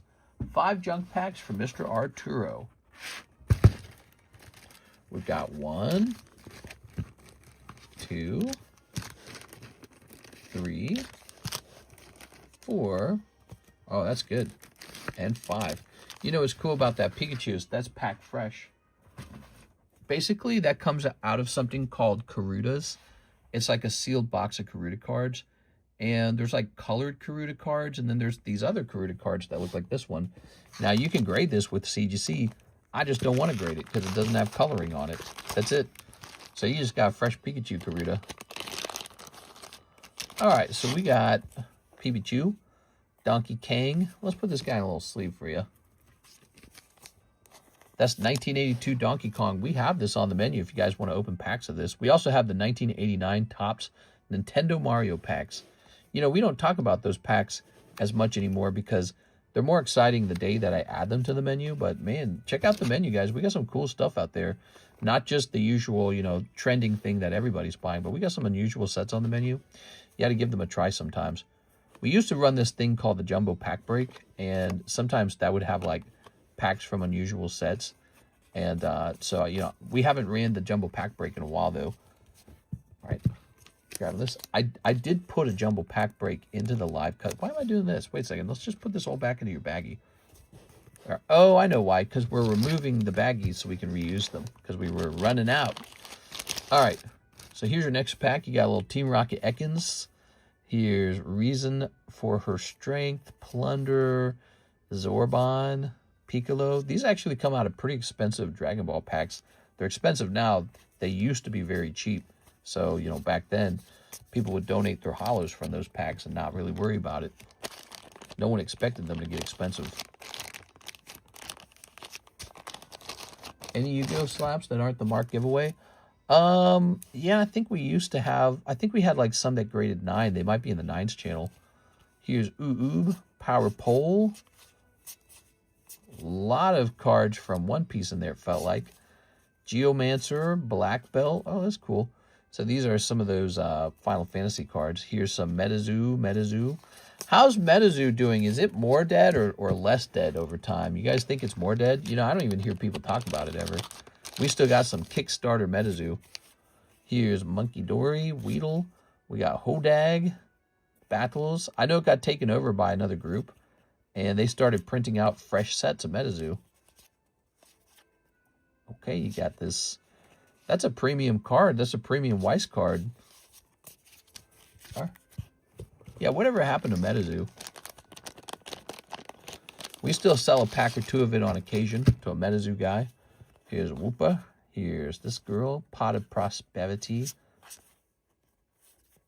Oh my God. Oh my God. There are some girl cards in the junk packs. Beware. I got baggies in my bag. You can take them too. Oh, that's okay. We'll just leave those alone. This. Okay. All right. Yeah, no one has anything to say about it. Turo Perez. Just a sign that Metazoo's maybe dying a little bit. It's fun, you know. It's fun because it's this subject that was such a big news subject for a while. Kind of like the way Pal World is a big news subject. Okay, so I'm going to steal these back from you because I was running quite low on them. Here you can see I have a bag of them. A baggie of bags. Good. Good. What do we got now? Let's check website orders now. No website orders at all. So I think what I can do at this point is pick out a brand new pack split. I wouldn't mind doing a pack split of these pricey Naruto cards. Would you guys like to try that? a Naruto card pack split. Did we already try this one time? Actually, one problem is I don't know how many cards are in the pack. Well, I can't do it unless I know how many cards are in there. All right, so maybe not Naruto. What other things do we got? We got expensive. We do have expensive Magic cards. We got a lot more XY era stuff, so we can definitely just keep breaking XY era. That's a pretty obvious one. We just didn't we have a couple packs over here? Didn't we? Yeah, here we are. Let's see, what do we have in this baggie here? These are first print wave Burning Shadows, but I don't know what to sell them for. Some Guardian Rising, that's kind of cool. Vivid Voltage, here's a Breakpoint, Breakthrough, Roaring Sky, another Ancient Origin, Phantom Forces. What do you guys think? Phantom Tax? And Steam Siege. Steam Siege should never be a pack split because it's too cheap already. Could do a Phantom Forces. You think that would fill? Chance for the Dialga, chance for the Gengar. Is the 9 channels accurate with what's sold? It could potentially be inaccurate. If you're not sure, you can ask about a particular card. You could be like, do you got this? And then I'll be like, I think so. It's a pretty fresh channel, so it should be somewhat accurate. All right, so as you know, our actual Phantom Forces packs did come out of a Phantom Forces booster box. Let's try and find a price for this.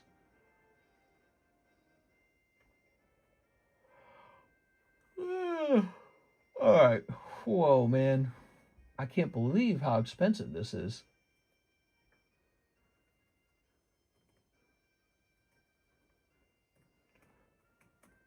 Oh my gosh. And then what's that divided by 10? Oh my gosh. We're talking $45 a spot for that one, guys. Let's get it started. We haven't done it in a while. Why not?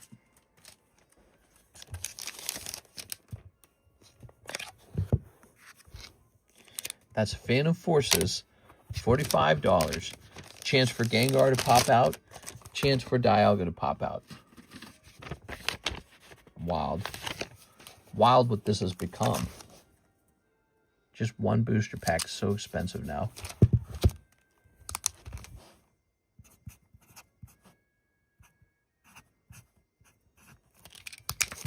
Okay. So there's a chance for a XY era booster pack we don't very often split. The XY Phantom Forces, which was a popular product that I used to have a lot of, and that's why we still have some left over. You see, Phantom Forces used to cost like, I don't know, like maybe $2,000 per box. And so, you know, we'd buy a box and then we'd toss a little profit margin on it and then we'd sell the packs. And they didn't sell very often, but yeah, people would buy them because they were trying for Gengar and for Dialga. That Dialga, probably one of the most expensive cards in the hobby. You never even see it pop up for sale anymore.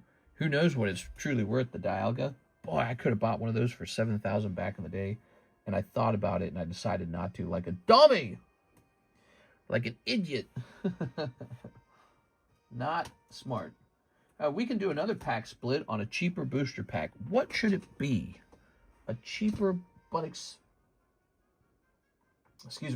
a cheaper but expensive booster pack.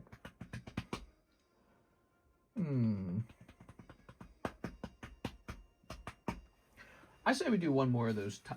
Look, so here's what we got left of the tops. I still happen to like these a lot. The last two were sticky. That doesn't feel sticky. I didn't think the previous pack felt sticky. Yeah, that doesn't feel sticky. That doesn't feel sticky. That doesn't feel sticky. Ah, this one is sticky. I should put like an X on this one. Put a little X on this one. Oh, of course, we couldn't grade it if we put an X on it. Should it just be graded? It should just be graded. That's what should happen to sticky packs. They should be graded.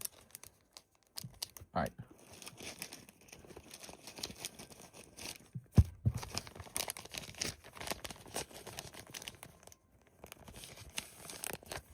There it goes. So that's using our noggins. We should just grade the ones that are sticky. We'll say booster grade only. There it goes. Right, that's smart. It's all about optimizing. Now, here are these guys. Oh, yeah. Man, I guess it feels fine. All these feel just fine. So I guess I just take one and get it set up. Let's grab the baggie. There it is. You just kind of flex them in the pack, but you know, it's weird because the last one, the one that was just kind of in bad shape, that one didn't feel bad. Maybe just flexing them is not a perfect science. Okay. So we got Phantom Forces running for $45 a spot. Kind of a big deal. I don't think I have a lot of Phantom Forces laying around. And I'm probably not going to do that very often. But this one's going to say 27. 7 out of 7. All right, there we go with brand new pack splits. A new round of the tops and Phantom Forces. Phantom taxes here, guys. Cool, man. Cool, baby. How you guys like that? All right.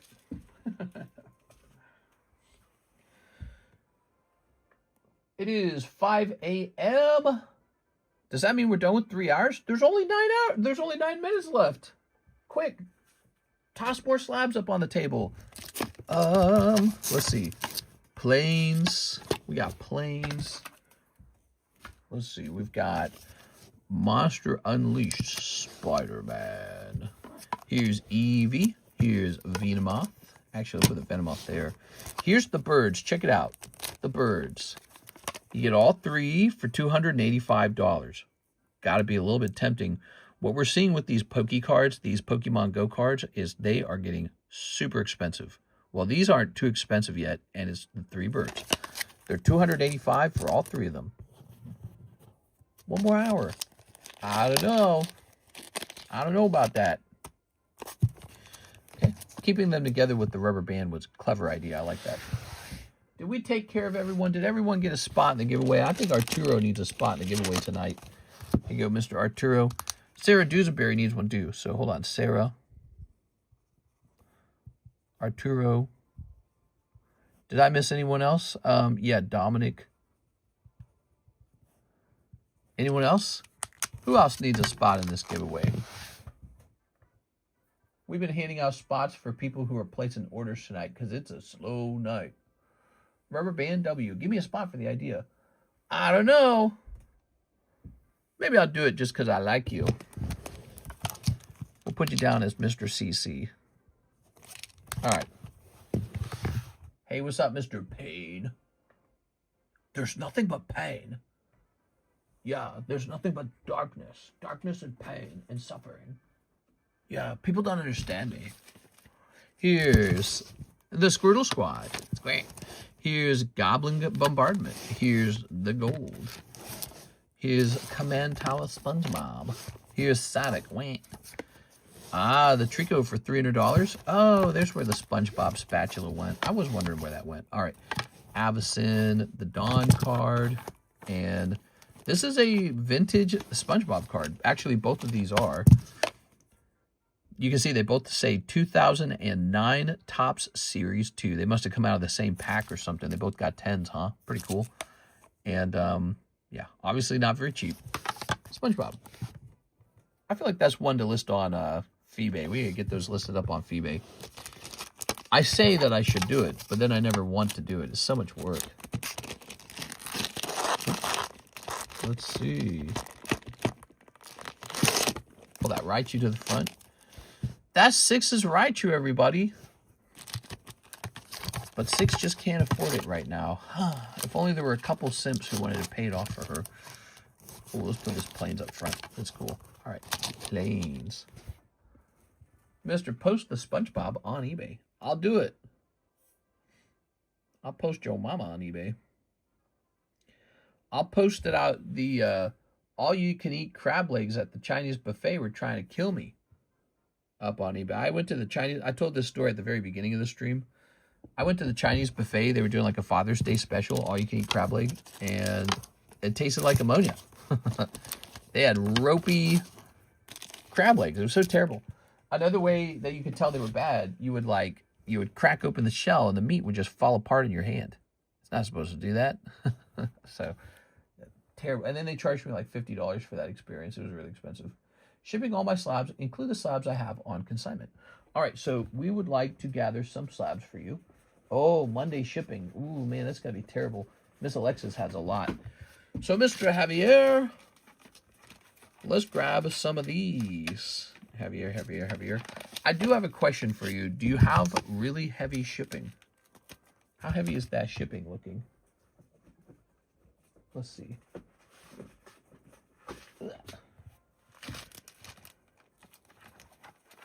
You probably have a decent amount, is what I would bet, of slabs. You're also adding a decent amount of slabs. Looks like we're pretty sparse on consigned slabs. If you guys want to sell your slabs, you can mail in slabs you want me to sell for you. I'd be happy to help you get some of your slabs sold.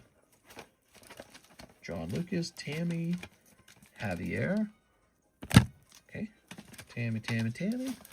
All the Texas food I had while I was there was amazing. Not one bad meal.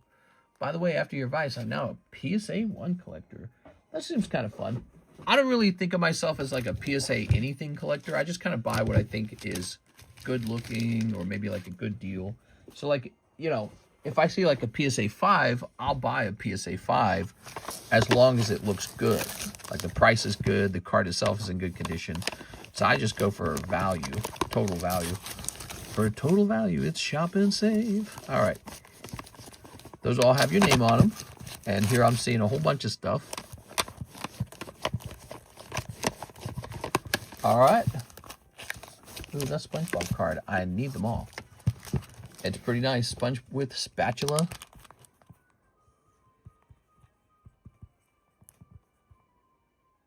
I'm going to just write you as Javier A.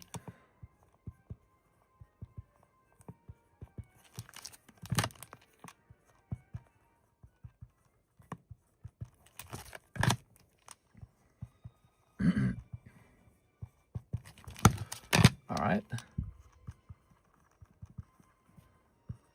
All right. Good.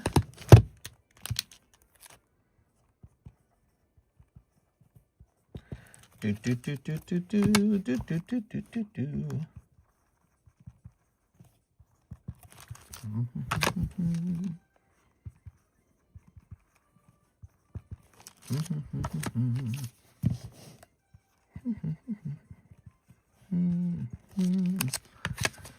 And Javier A. All right. Don't forget my Dragonite and Snorlax. Don't forget my Dragonite and Snorlax. Okay, so I remember this. We pulled the Dragonite out. And is this the Snorlax right here? This guy? The Dragonite, he was like a rainbow card, and you had mentioned that I'd forgot to ship him last time. And I apologized because I told you a story about how I realized I'd forgotten to withdraw someone's consignment card. So I did get the Dragonite, and I'm assuming this is the Snorlax, right? If someone prominent in the hobby were to ask you if you wanted to display your cards for your museum, would you do it? I'd be open-minded. I think there'd have to be some guarantees about it not getting stolen or lost. I don't know how that works. All right. We'll make this label extra heavy. The break that I won. Ooh, so this is a Snorlax break that you won. Okay, cool. So I'm if it was just a break card, then I'm sure it's probably down there waiting to ship, right? It was not a consignment card, correct? I'm just asking because you warned me not to miss it, and so I wasn't sure if it was like on consignment, and I was, you know, maybe I'm not seeing it in the box right now. If it's in the consignment box, then I want to pull the consignment box out and double check it for the Snorlax. But if it's just down where the shipping slabs go, then I'm sure it's still down there. Let's see. What's this? Look at that. We got Gyarados. We never actually took a picture of this for Jaded. Get that up there real fast. You need insurance, but the insurance in the USA is crap from what I've been told. Hey! Okay, we'll hit print on that. All right. Well, thanks for allowing me to sell some of these. Appreciate it, man. Okay. All right. We'll grab all this. And we're going to say... yes, no, she knows. She knows. I was going to say all slabs on the label, but she knows to get all the slabs. That's the job. So we printed the label for Mr. Javier. All right, all right, all right.